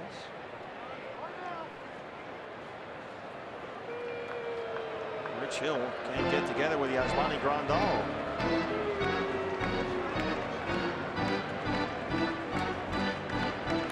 Diamondbacks 3-3 versus the Dodgers at Chase Field this year, heading into this 4-game series. Final meeting between these two. So come on out to the ballpark this weekend. dbacks.com/tickets. 3 more games to go against the Dodgers. Zach Greinke on the mound tomorrow night against Kenta Maeda. And then David Peralta bobblehead day is coming up on Saturday. Of course, you got the Friday night fireworks. Peralta bobblehead day Saturday. That's a 5:10 start.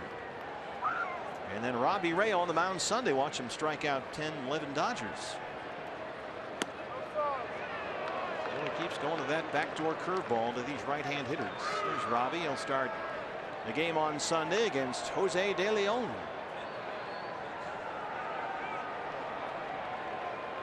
Tenth pitch of the at-bat on the way to Tuffy Gozowicz. Full count, 3-2.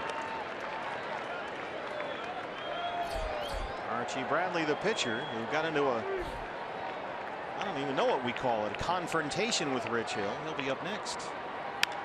Tuffy reaches out and pokes it down the left field line, but it's foul just over the head of the general down there, Kathy Grant. Nice catch, young man. That's why you bring your glove. Good job. Stash your cell phone. That's going to be blowing up in an instant. Wow. I think he was on the phone while he made that catch. Of course he was. Tuffy finally strikes out. Long at bat, a good one there, but Rich Hill wins it. His 6th strikeout. Multitasking. As Hill finally takes a little bit off that breaking ball, gets it down to that spot he was looking for the entire at bat with the breaking pitch.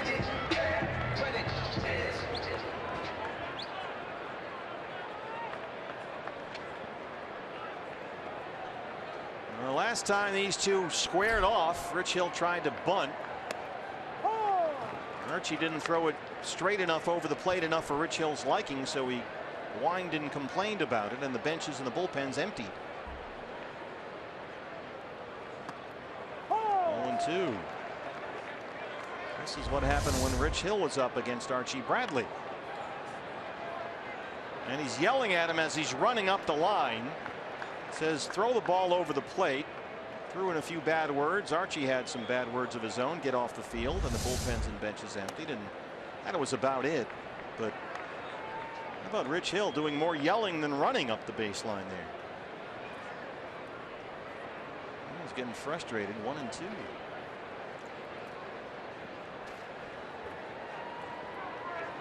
Don't often see a guy scolding the opposing pitcher as he's running up the line. Throw it where I can bunt it.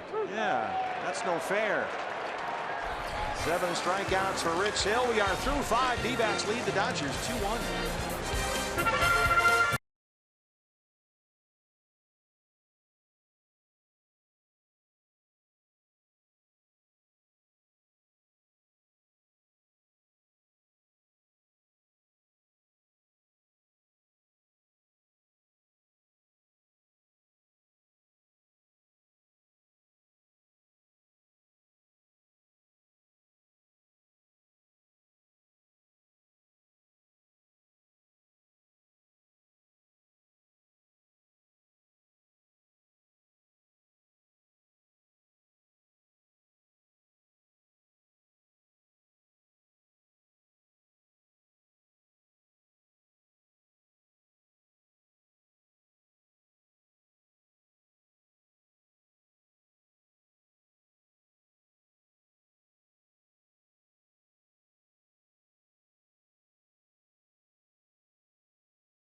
Dodgers 2-1 as we head to the top of the 6th inning. Time to take a look back at this day in baseball history. Actually, an entire season in baseball history, brought to you by Geico.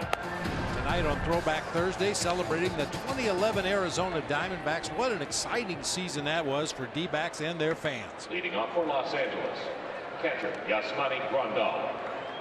Been showing highlights up on the big board between innings and before the ball game. Had a nice video salute to that 2011 team. D-backs will put the shift back on for Yasmani Grandal, the switch hitting catcher, when singled and flied out. He'll lead off the 6th against Archie Bradley. He's got a 2-1 lead.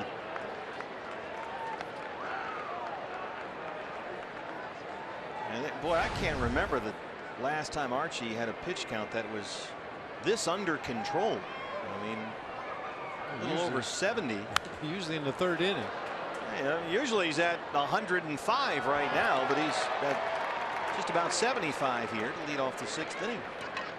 And he's given up 6 hits, 5 of them singles, just 1 run, 1 walk, and 6 strikeouts. And ahead of Grandal, 0-2.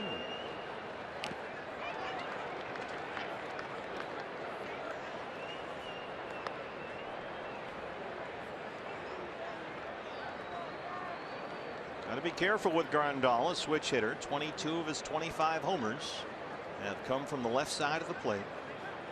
Duffy wants that curveball down.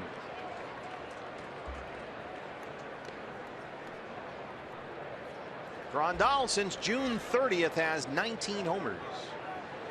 No National League player has more home runs during that span.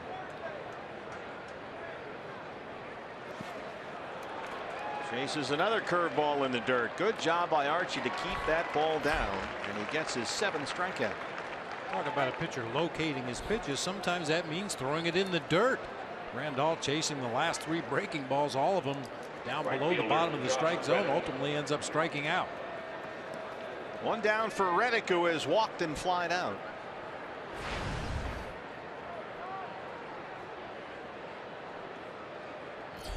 They'll just leave that shift on. He squirts it the other way. Kyle Jensen coming in, long run, and he tracks it down. Nicely done by Kyle in left field. and that's 2 outs. Second time of the ball game, Reddick is flying out to left.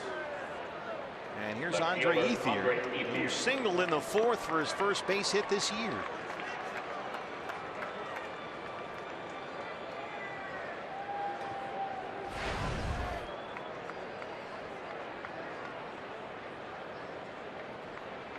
Dodgers 5 up on the Giants atop the division with 17 to play. Giants right now lead the Cardinals 2-1 in the 4th inning. And San Francisco, that's Johnny Cueto versus Adam Wainwright.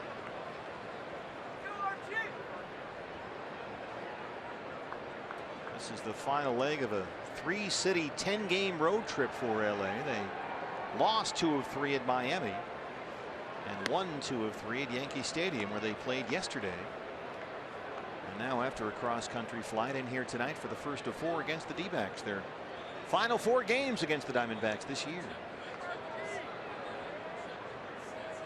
All 17 games left for the Dodgers come against NL West opponents. Kyle Jensen one more time, got to come in now. And a nice quick 1-2-3-6 for Archie Bradley, who leads the Dodgers 2-1.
Intensity just become whining and complaining. Look at Rich Hill. The reaction after giving up the home run to Kyle Jensen. Then a toughie goes to which single again. Watch the reaction.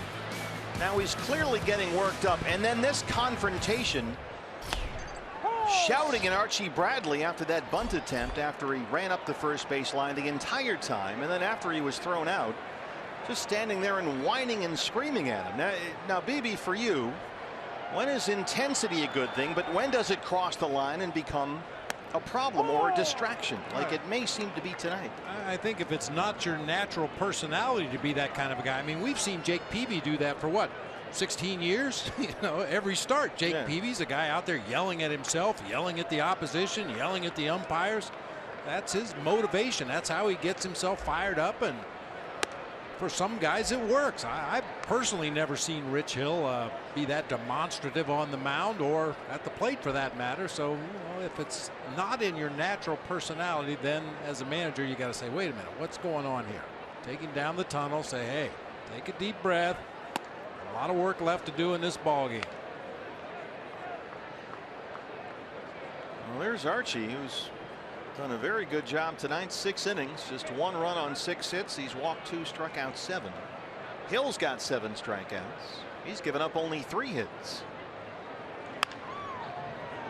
Segura so far 0 for 2. You know, unfortunately, when Hill has left that big slow curveball on the inside part of the plate, about all the Diamondbacks hitters can do with it is pull it into foul territory. We've seen some hard hit balls foul down that left field line off the bats of these right-handed hitters.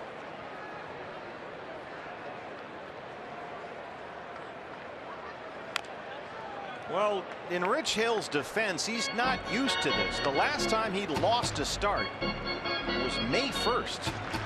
He allowed just 2 runs on 2 hits in 6 innings against Houston, but lost that game 2-1. That was with Oakland. Over his last 11 appearances between the A's and the Dodgers, he's 9-0 with a 1.43 ERA. So he's not used to being down in a ball game. 9-3 in 14 starts with the A's this year. His ERA was 2.25 in Oakland. 3 starts for the Dodgers since his trade on August 1st, and he's been outstanding. 6 scoreless innings against the Giants, 6 more scoreless against the Padres, and then 7 perfect innings in Miami last weekend. So this is the first time he's actually given up runs in a Dodger uniform. And he's worked the count full to Segura, 3-2 to lead off the 6th.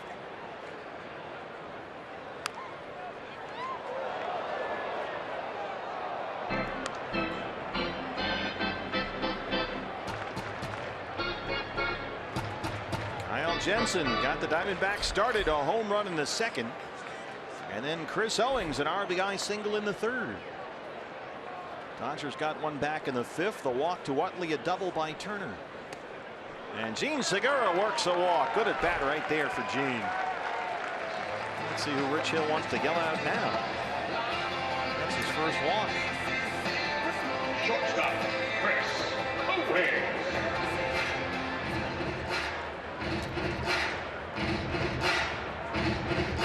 Oh, those Yankees, they really are just terrible. I'm kidding. Our director Phil Moffitt is a big Yankee fan. They had a big lead, I guess. The Betances just blew it, huh? Yeah, I think they were up 5-1 at one point. Big Papi hit another home run to move past Mickey Mantle for number 17 on the all-time homer list. You hear that, Phil? David Ortiz has more home runs than Mickey Mantle. How are we looking now? Take 3. Roll gold. That's funny. That's funny. Red Sox scored 5 in the 9th. Oh, Phil, that has to hurt. Boy, if you only had somebody like Aroldis Chapman down there to close out the game. Oh wait, they traded him. Oh darn. Well, you could give the ball to Andrew Miller. Oh, they traded him too. Let's go to Plan C and see how that works. Boom. See, I'm from Boston, and our director Phil is from New York, or actually worse, from New Jersey. What exit? Yeah, that's it. 16W. Apparently Hanley Ramirez with a 3-run bomb in the 9th. I'm not sure Phil will be able to continue tonight to get a new director. Rich Hill strikes out Owings. That's 8 strikeouts.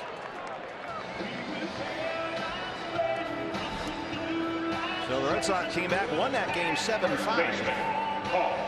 Toronto winning in Anaheim right now 2-0 in the 4th. And Baltimore lost at home to Tampa Bay 7-6. That AL East really interesting over the last 2 weeks of the year.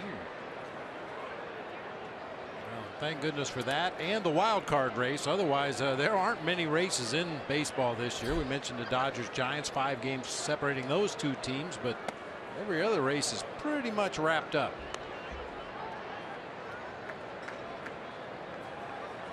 Goldie has struck out and hit into a fielder's choice. Cardinals have tied the Giants. It's now 2-2 in the 4th inning in San Francisco.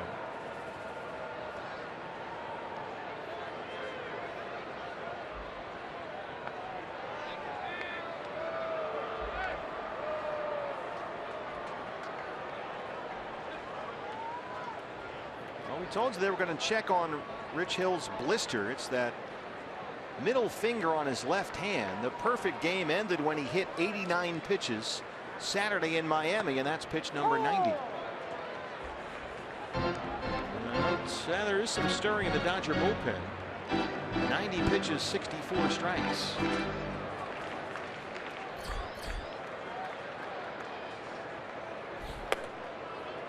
Lewis Coleman, the right-hander. See how long Dave Roberts gives Rich Hill. I guess that blister not acting up tonight if he's still in there at this point. Segura going to take off. The throw from Grandal is too late. It rolled away from the Dodgers catcher.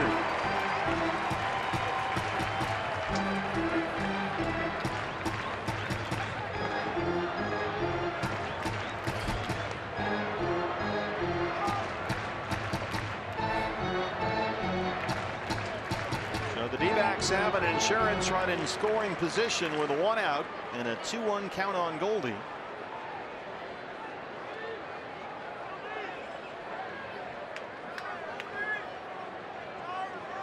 Goldie been a little quiet against the Dodgers this year. He's hit .241 versus LA. There's that pitching hand. Blister on the middle finger.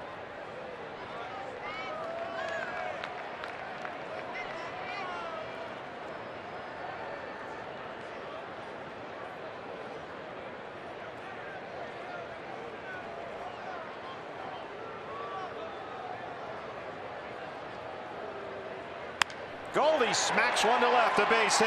Matt Williams will wave Segura. The throw is cut off, and it's 3-1 Diamondbacks. Go, go, Goldie.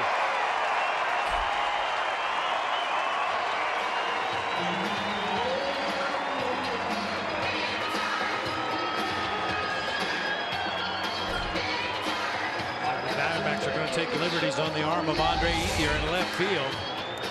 That big curveball stays up in the zone enough for Goldie to roll over and hit that top spin line drive into left field. Segura with a great jump out there at second base. Ethier had that ball 2 steps before Gene got to third base. Still scores without a play at the plate. And that's the last pitch. Rich Hill will throw tonight. Diamondbacks lead the Dodgers 3-1. Back after this.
Three runs, they lead the Dodgers 3-1.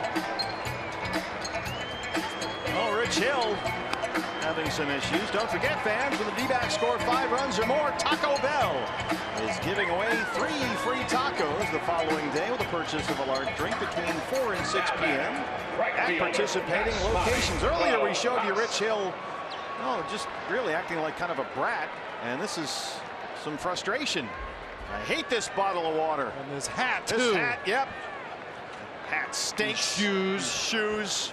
I don't like any of this. Stupid Diamondbacks. Lewis Coleman. He'll face Yasmani Tomas. D-backs lead at 3-1.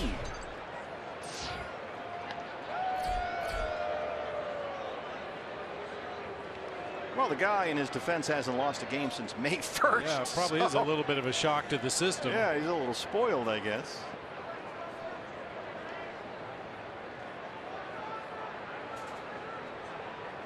Hadn't even given up a run as a Dodger, but he leaves trailing 3-1. Good take by Yasmani, but he went, says Chris Conroy at first. The numbers on Lewis Coleman. Done a good job for Dave Roberts this year. His 56th appearance, an ERA under 3.5. He's not allowed a run in his last 11 games. But 55 appearances, already a career high. He's got that weird crossfire motion where he steps toward third base and throws back across his body, which for a right-hand hitter like Tomas is going to be tough to pick up. We don't use this term often in the game, but Coleman is basically a right-handed specialist. He's held righties to a .220 average, as you can imagine, with that crossfire sidearm action. Lefties have hit .314 against him. Yeah, the lefties, I would imagine, Bob, get a pretty good peek at that thing. I would think so, and that sweeping breaking ball coming right into him. Rich Hill with his first 3 starts as a Dodger, 19 innings. No runs tonight. 5 1/3, 3 runs.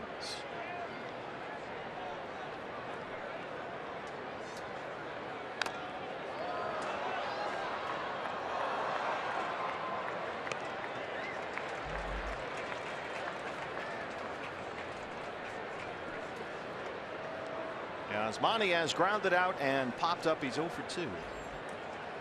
Comes into tonight with a 7-game hitting streak.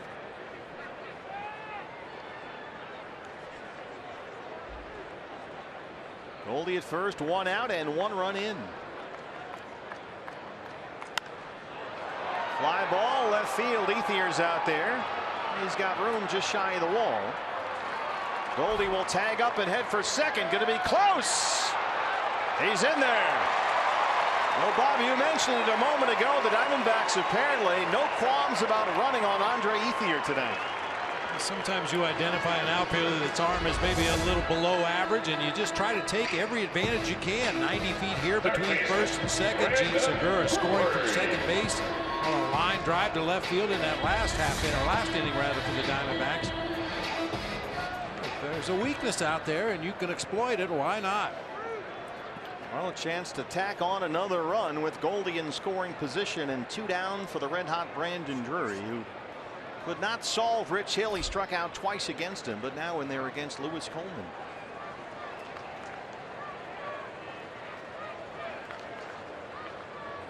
It's always so refreshing to watch Goldie run the bases. I mean, we've seen guys slide and end up out in shallow left center field. Watch that left foot hit the bag. Boom. Right there. Foot stays on the base. That stops his momentum. He slid to the infield side of the bag to make Utley make that tag go a long way. Did everything right.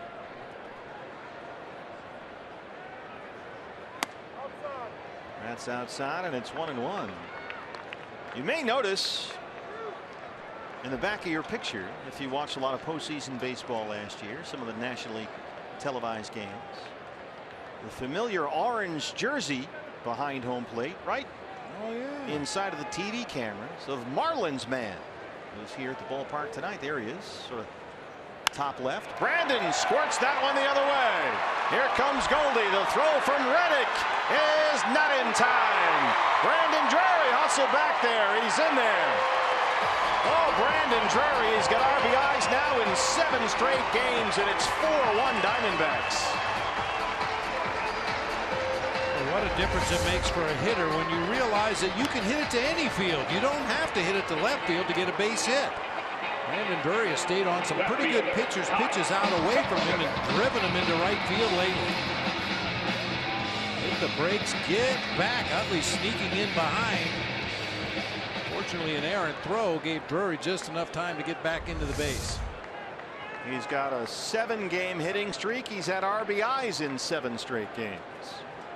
A D-backs rookie record.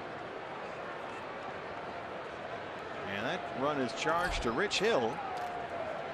Kyle Jensen homered off Hill, and the second big league homer. Coleman almost threw that one to the backstop.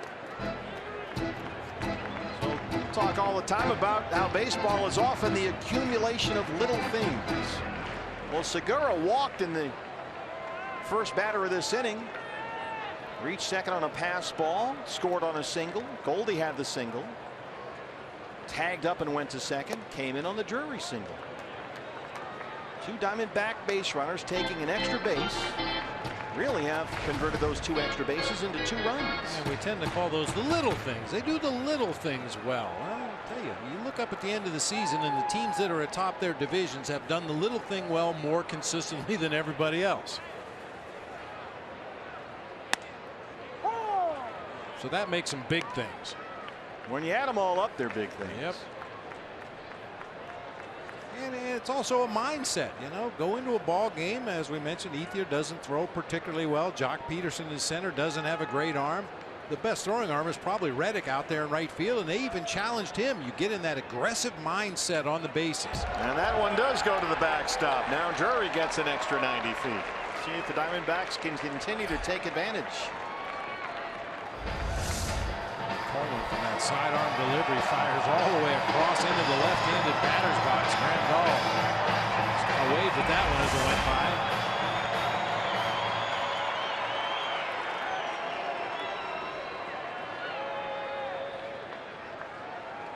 Kyle Jensen ahead, 3 balls and a strike.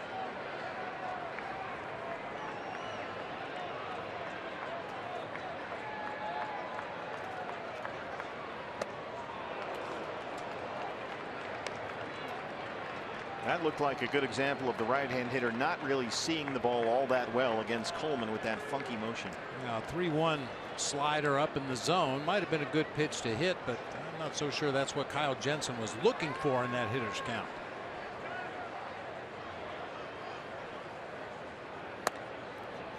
He walked him.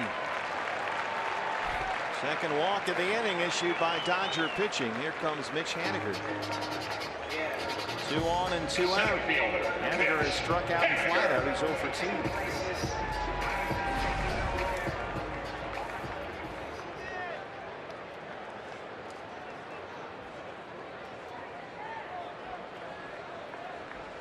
Brandon Drury at second and Kyle Jensen at first.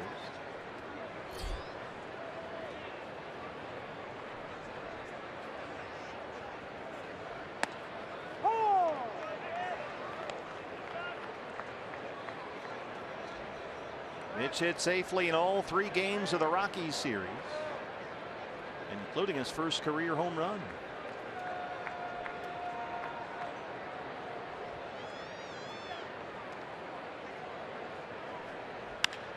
Sends one deep to left field, and there it goes.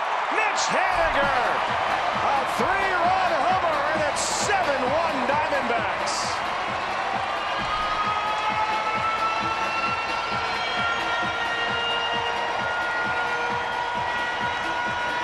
Mr. Bradley, can I interest you in some Taco Bell?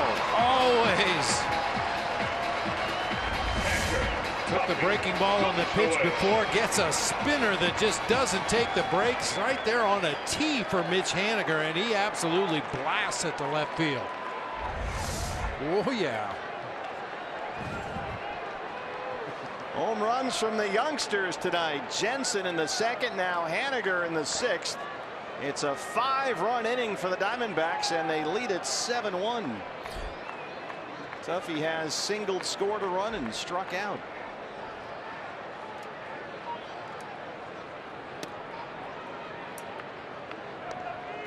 And to make matters worse for the Dodgers, the Giants have just taken a lead. In San Francisco, they lead the Cardinals 4-2 in the 5th. The Jumbo Jack, they're the home run twins. Both of them had big years at Reno and big nights tonight.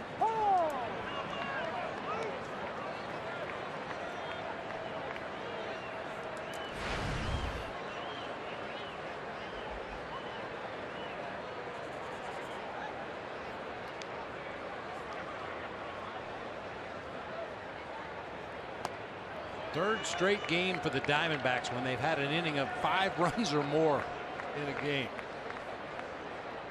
3 games in a row, putting a 5 spot up there. Tuffy goes to wish the 8th man to bat here in the Diamondbacks 6th. Getting too long for Dave Roberts.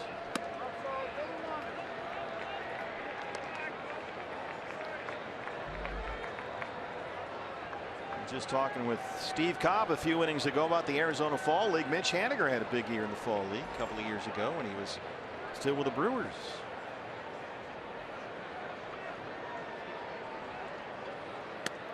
Oh. 3-2.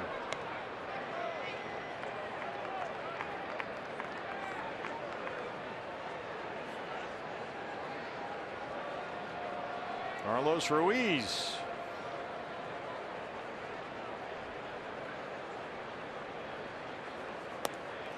If he looked bummed out, he could still be with the Phillies. They lost 15-2 tonight. It's all relative. Yeah, another walk issued by Coleman. Here's another look at Mitch Haniger. He's hanging breaking balls.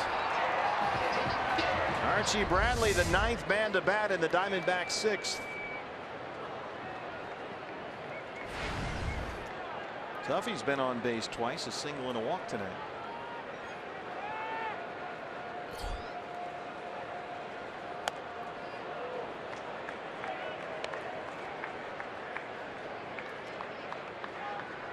And Archie's pitched a terrific ball game for himself. 6 innings so far. Given up just 1 run on 6 hits. He's walked 2 and struck out 7. And now sitting in the catbird seat with a 7-1 lead.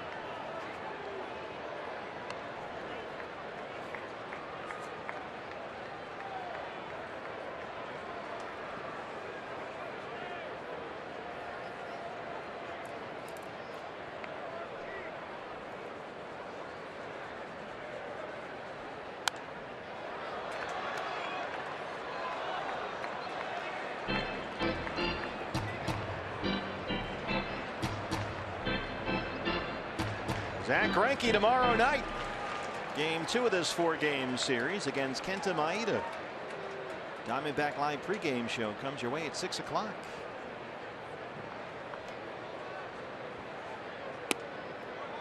One and 2.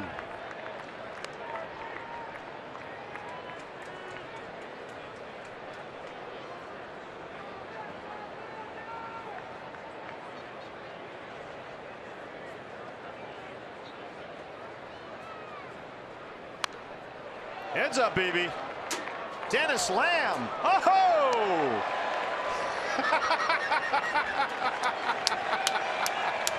Bob Bradley on the fly. What a play. We almost lost Dennis Lamb there for a minute. Well, I tried to throw a ball to a kid, and a gentleman jumped in front, made the catch, and then fell. Hope it's okay. I'm a little worried about Dennis Lamb. That one went right at Dennis. Star of the ever popular Dennis Lamb show. Caromed off the wall and went right to Beebe, who caught it on the fly. Nice job. It had slowed down enough where I felt it was safe. And Archie strikes out, but the Diamondbacks get 5, led by a 3-run home run from rookie Mitch Haniger. His 2nd big league homer and his 2nd this week. And the D-backs are all over LA. They lead at 7-1.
lead over the Dodgers as we open this 4-game series. Hey, D-backs fans, if you can't go back to the 90s, Pepsi has the next best thing.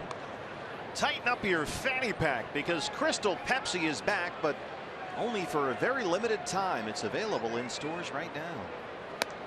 Archie Bradley back out there to start the 7th inning with a 7-1 lead. Los Angeles, center fielder Jock Peterson. And Jock Peterson will lead it off. Archie so far has given up 1 run on 6 hits. He's walked 2. He's got 7 strikeouts. And the fastball command, Bob, looks like it's been pretty good tonight. Yeah, and the curveball command for that matter. He left a few up earlier in the ball game, but we saw that at bat by Grandal when he bounced 3 breaking balls in a row to get the swinging strikeout. It seems like he's hitting his spots much better tonight. And he's been as efficient as we've seen him all year, starting the 7th inning at just over 80 pitches.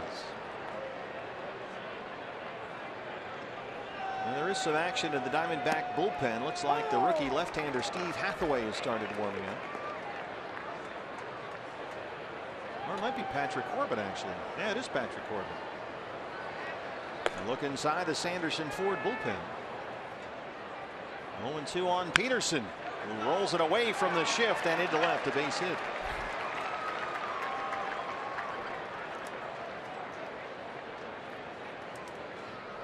Pitcher spot up for the Dodgers, and here's the rookie Andrew Tolles, the left-hand hitter. Has been very impressive this year. For Lewis Coleman, 333 and 3 home runs. Andrew Tolles.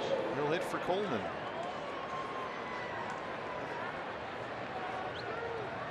Yeah, we just talked about how good Archie's command has been tonight. He throws an 0-2 pitch right down the middle to Jock Peterson. Not the location he was looking for with that delivery.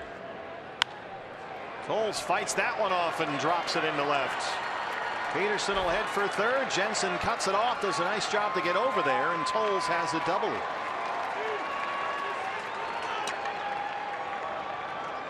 Andrew Tolles has looked like a really good player this year. Just 24-year-old rookie.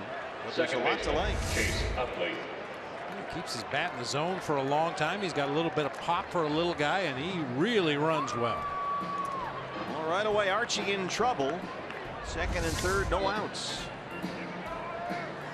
And the leadoff man, Chase Utley, who has singled twice and walked, steps up.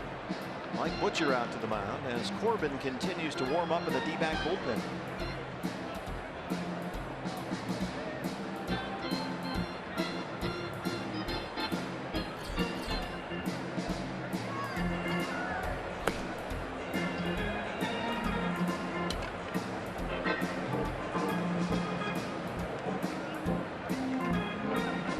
Since Patrick Corbin worked, it was last Saturday, 3 scoreless innings against the Giants.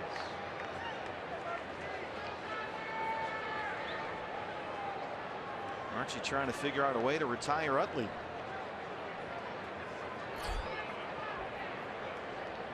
Utley hitting under 220 since the All-Star break, but 2 singles and a walk so far. He scored a run. First pitch changeup got away from Archie, and it's 1-0. With Utley up there, runners on second and third. Diamondbacks will play pretty much straight away, although Segura is out there in short right. Owens, the shortstop, right behind the runner, Tolles. That kicks away from Tuffy, and Peterson will score. 7-2. Tolles to third.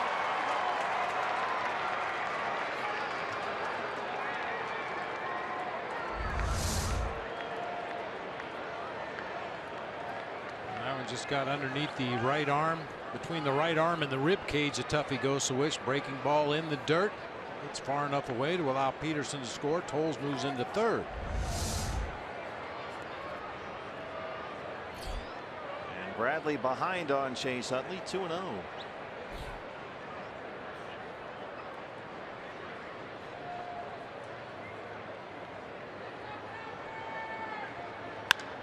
He drives it deep to center. Haniger won't get there. Tolles will score to make it 7-3, and Utley has an RBI double, his 3rd hit tonight.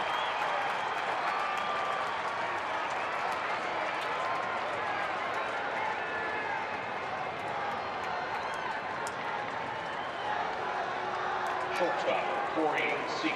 3 base hits start the 7th against Archie Bradley. Inner third of the plate, and Utley with an inside-out swing. All these veterans in this Dodgers lineup, it's amazing how their swing changes with runners in scoring position.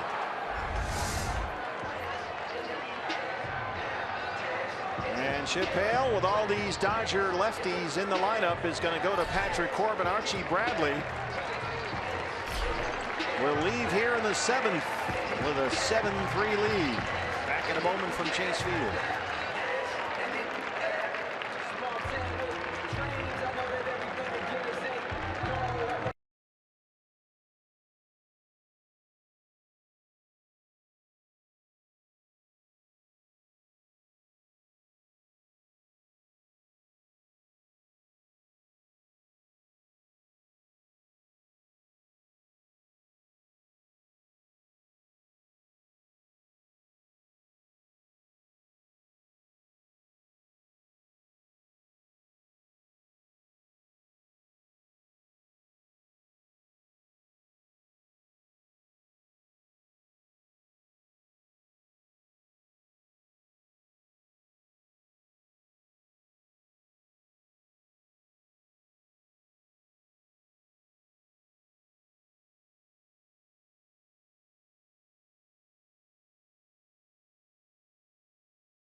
D-backs lead the Dodgers 7-3. Hey fans, follow Diamondbacks baseball live with the MLB.com at that app. You can stay up to the moment at any moment with Game Day, live game video highlights, StatCast, news, the whole thing. Just download MLB.com at bat, the #1 app for live baseball on your phone and tablets. First time since September 10th that we've seen Patrick Corbin on the mound. He worked 3 scoreless innings in that ball game against the Giants.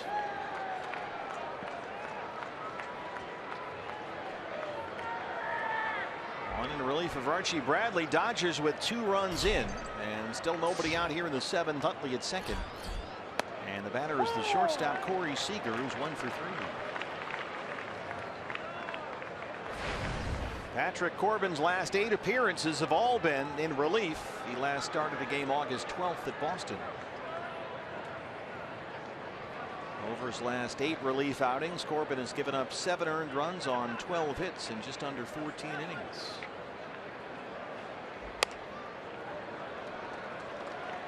Well, with 6 left-handed hitters and a switch hitter in this Dodgers lineup tonight, Patrick Corbin, if he pitches effectively, might just be able to roll here. Yeah, seems the perfect fit. Get him in there, let him run through this lefty lineup.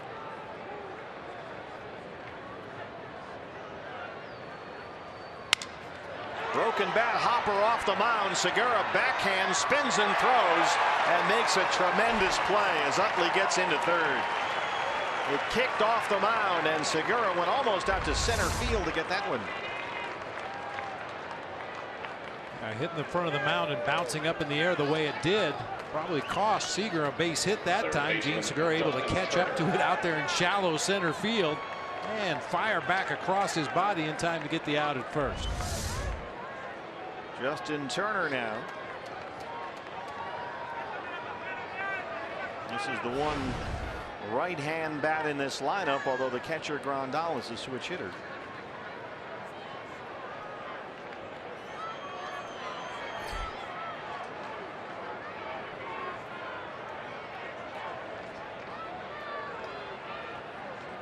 Turner had an RBI double his last time up. He's 1 for 3. Popped it up. Tomas coming in from right. Utley at third, and he will hold there. It went by Tuffy. Corbin is there. Good job by Patrick Corbin, right where he's supposed to be. The little things. Yes. You know, how many times have we seen a pitcher give up a fly ball and just stand on the mound and watch the play? Innocent throw to home plate there. Utley had no intention of running. That ball wasn't hit deep enough to attempt to score. The throw gets over Tuffy's shoulder, but right there's Patrick Corbin, right where he's supposed to be. So often you see a pitcher where there's an isolated shot of him give up a base hit and get frustrated and suddenly run somewhere. Well, that's where they're usually running to, backing up home plate. Gonzalez 0 for 3.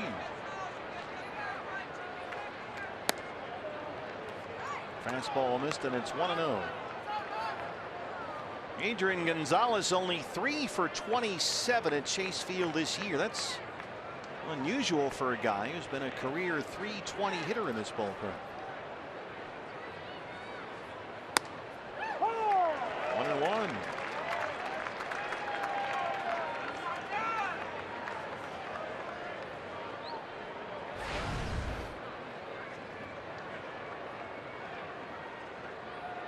Corbin trying to strand Utley at third with 2 outs.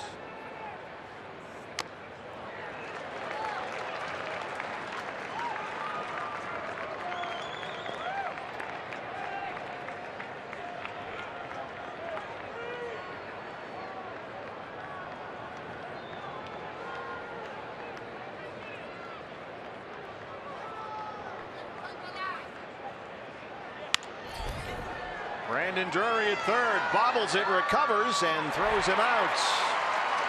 Good job by Patrick Corbin, comes in, gets 3 quick outs. D-backs lead at 7-3.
Up at one of the interactive kiosks located right here at Chase Field during any Diamondbacks regular season home games.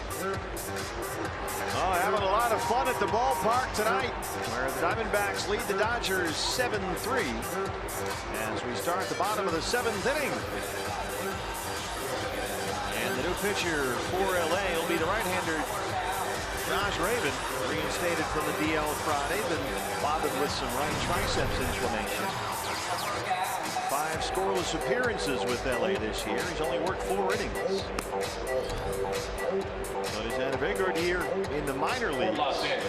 Opened up the year on the 60-day DL. He's had a lot of health problems. He was actually in a car accident during spring training.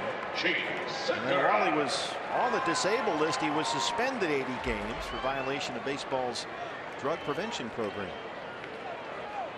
Gene Segura walked and scored his last time up. He's 0 for 2. He'll lead off the home half of the 7th.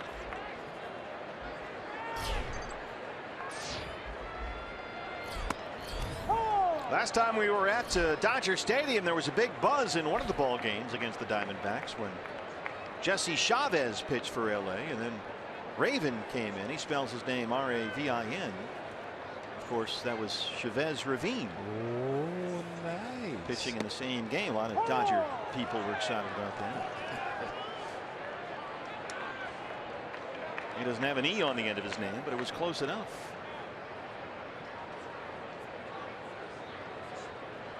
Dave Roberts not too excited. Giants are leading St. Louis 4-2. They're in the 6th inning right now. Dodgers trail 7-3. Giants can pick up a game and move within 4 of LA's NL West lead. He did not go, says Chris Conroy, and it's 1-2.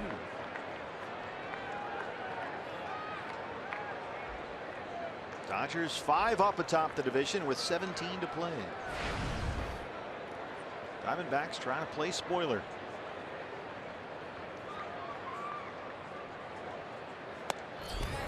'97. Segura strikes out, 1 away.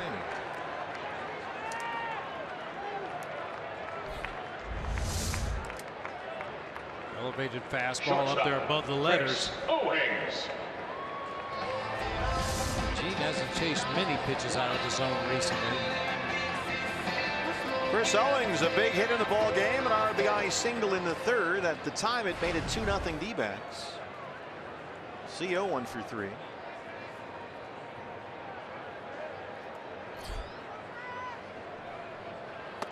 Chris homered in the ball game last night in the win over the Rockies, his 7th multi-hit game this month. He's hit safely in 10 of his 12 games in September. He's hitting .365 this month.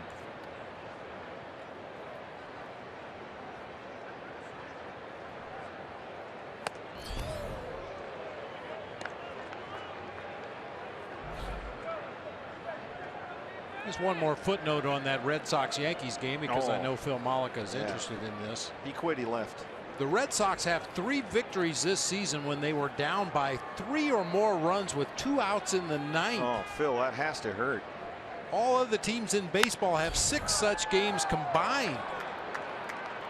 Right center field, Jock Peterson calling for it, and that's the 2nd out. I guess my message to Phil is don't feel bad. The Red Sox have done this to other people. I want Phil to feel bad. I'm comfortable with his feeling bad. Goldie, an RBI single and a run scored his last time up, 1 for 3. Goldie's now hit safely in 5 straight games and 8 of his last 9.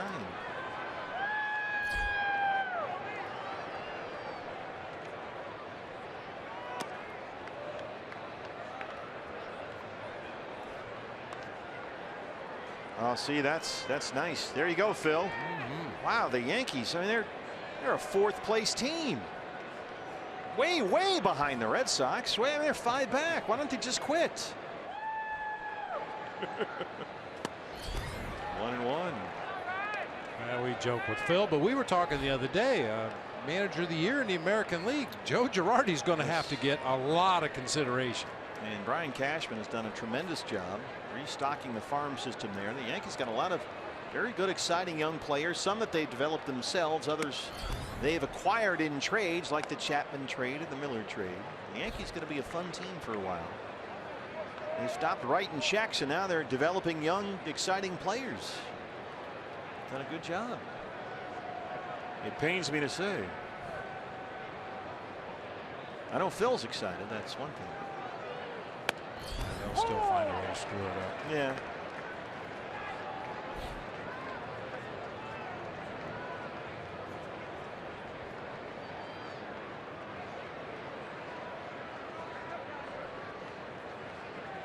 Two and 2.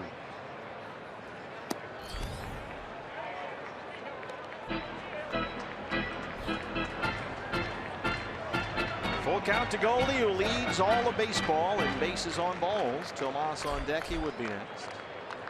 Now Spani 0 for 3. Batting cleanup tonight.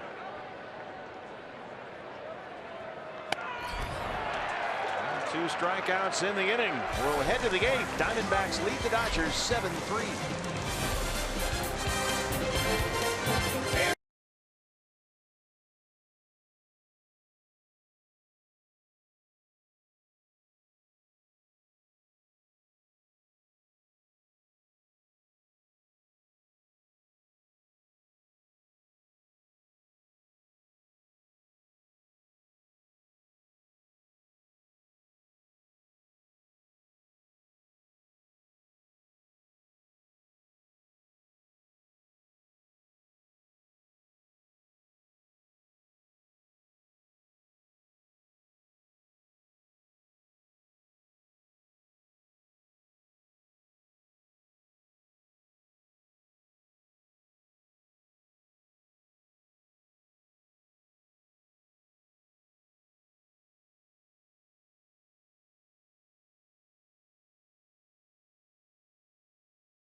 Dodgers 7-3. What's next? Brought to you by CenturyLink. Game 2 of the 4-game set with former Dodger Zach Greinke on the mound against Kenta Maeda. That's a 6:40 first pitch. Diamondback Live pregame show comes your way at 6 o'clock tomorrow night on Fox Sports Arizona. Don't forget, that's our special fundraising broadcast as we join up with Fox Sports Arizona and Phoenix Children's Hospital. Go Gold! That special broadcast coming up tomorrow as we try and raise funds and awareness for the Hope Lives Here campaign for the Center for Cancer and Blood Disorders and PCH. Second inning of relief for Patrick Corbin. Yasmani Grandal leads it off. So fans, during the game tomorrow, don't forget you can make donations. There are 2 different levels, $44 and $100. We talked to Vanessa about this earlier in the ball game. If during the broadcast tomorrow night and the auction starts at 6 o'clock, you make a $44 donation, you'll receive 1 mystery ball autographed by a current D-back player. Or you can make a $100 donation. You'll get the Goldie photograph. Only 1,500 of those are available. You'll get a Goldie bobblehead, the commemorative Go Gold Goldie t-shirt, a bottle of authentic game-used Chase Field dirt from this year, and another mystery ball signed by a current D-back player, all for a $100 donation. And all the money goes to help raise awareness and funds for the Hope Lives Here campaign for the Center for Cancer and Blood Disorders and PCH. As Corbin strikes out Grandal to open up the 8th inning.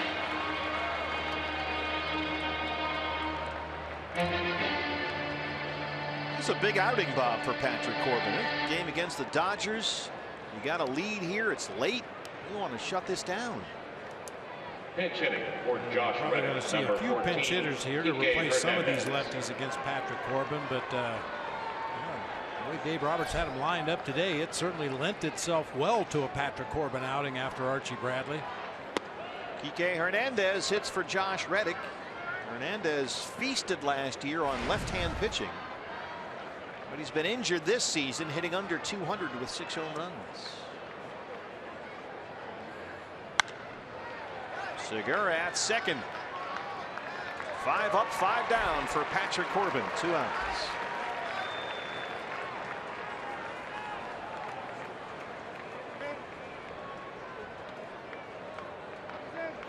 And here comes Puig.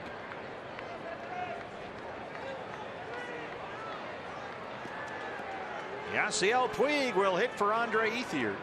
Pinch hitting for Andre Ethier. And here comes the reception. Number 66, Yasiel Puig.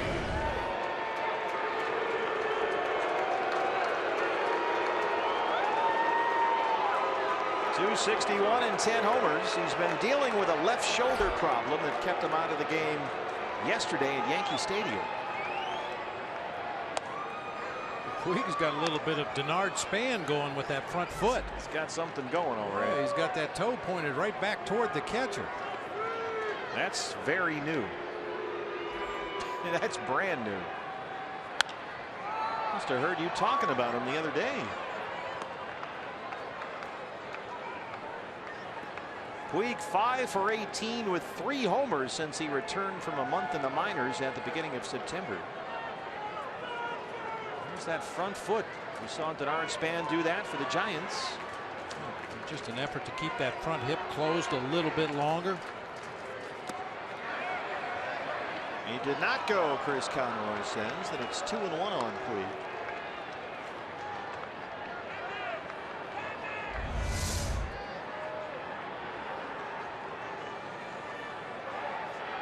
Bo Jackson famously snapped a bat in half checking his swing. Puig is a guy that could probably do that too.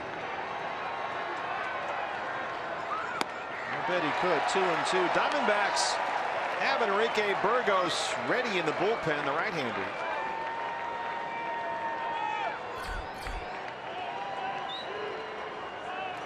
Peterson, the left-hand hitter, is on deck. 2-2 to Yasiel Puig. Got him! Patrick Corbin, 6 up, 6 down, 2 strikeouts. It's 7-3 Diamondbacks.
impressed when it comes to pitchers, but what impressed you about Archie Bradley tonight? Unfortunately, Archie's line isn't going to reflect it, but I thought he was in command all night tonight, except for that 7th inning.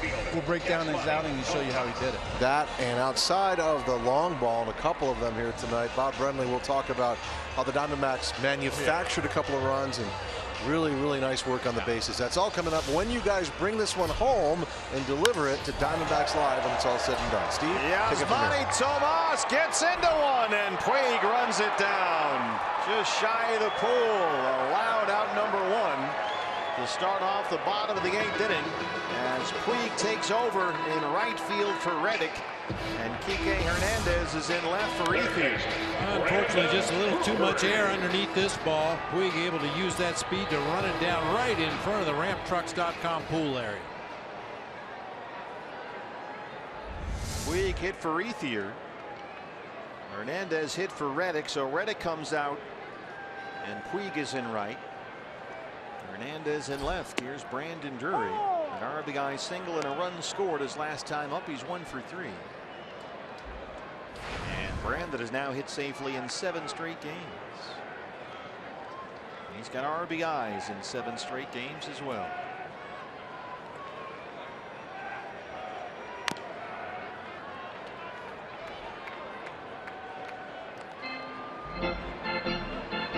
Daniel Hudson will start to throw in the Diamondback bullpen. Dodgers in the top of the 9th will have Peterson, the pitcher spot, and Utley 8, 9, and 1.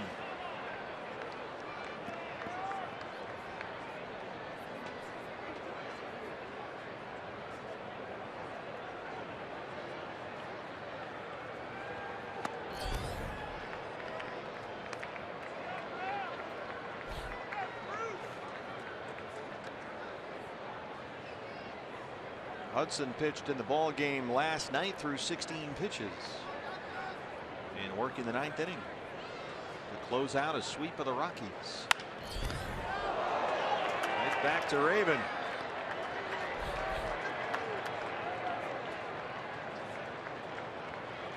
Our Chaz Roberts air conditioning and plumbing cool play of the game. Kyle Jensen got it started, bottom 2 off Rich Hill. Puts the D-backs on the board first in this ball game. A long home run to straightaway center field for big Kyle Jensen. Good to see some of the other guys getting involved in the offense tonight. Home runs tonight from Jensen and Mitch Haniger. Haniger hit a 3-run homer as part of a 5-run Diamondback 6. And there's strike 1 to Jensen.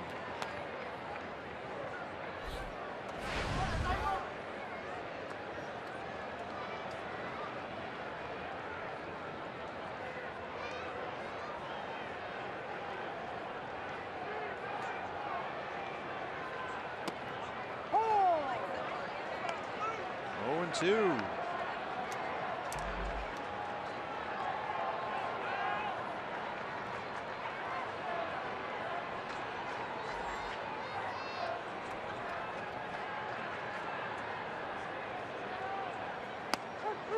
Called strike 3, and that's the inning.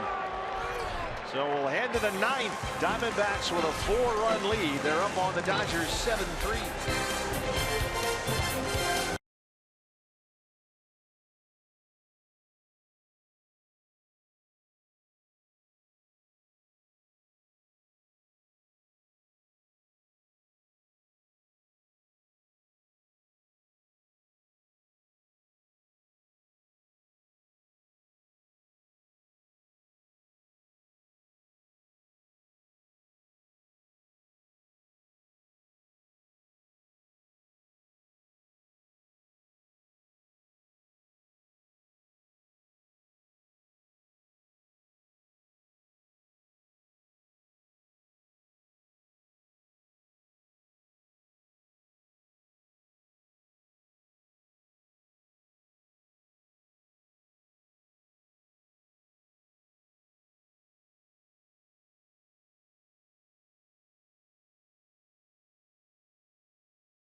He pitched a terrific ball game. Number 30, Socrates. The Diamondbacks supported him with a couple of home runs. Kyle Jensen a solo shot in the second, and Mitch Haniger a 3-run homer in the sixth when the Diamondbacks got 5.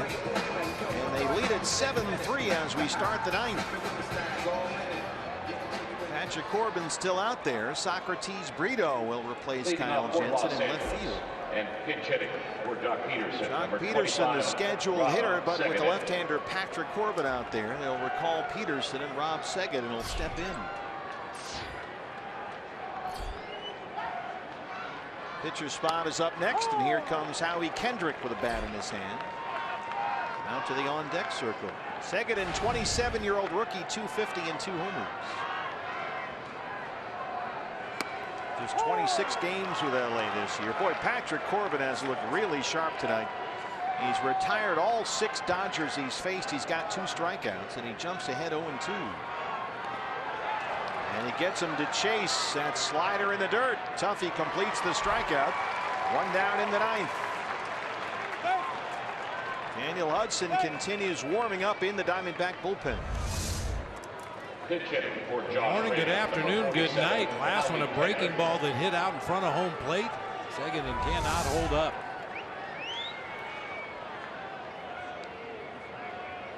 Zach Greinke starts tomorrow. Up against Kenta Maeda. Howie Kendrick hits for the pitcher. Kendrick 267 and 8 homers.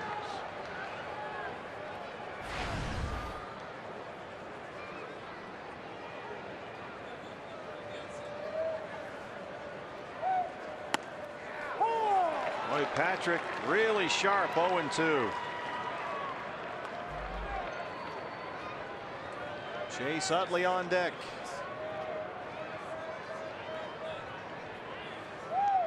Got him! 3 consecutive strikeouts for Corbin.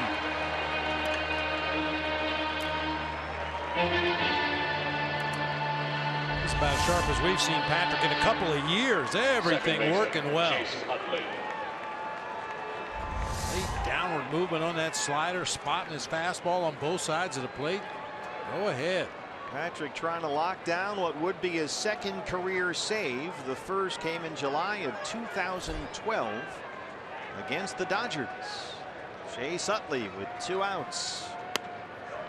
Shift is on. There's strike 1. The Diamondbacks coming off a 3-game sweep of the Colorado Rockies. Trying to win the opener of a 4-game series against the Dodgers. It would be a 4th consecutive win for the D-backs here at Chase Field. Last time they did that, more than 2 years ago, July of 2014. Wow. They have not won 4 consecutive home games in more than 2 years.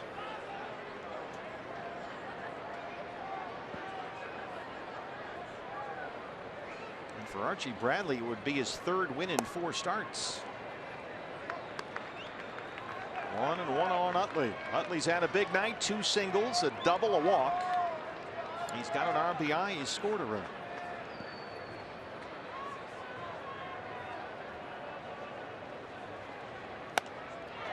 Two and 2. First of 4 against the Dodgers. And the Diamondbacks a chance to make it 4 consecutive wins and take the opener of this 4-game series. They would move to 4-3 against LA at Chase Field this year.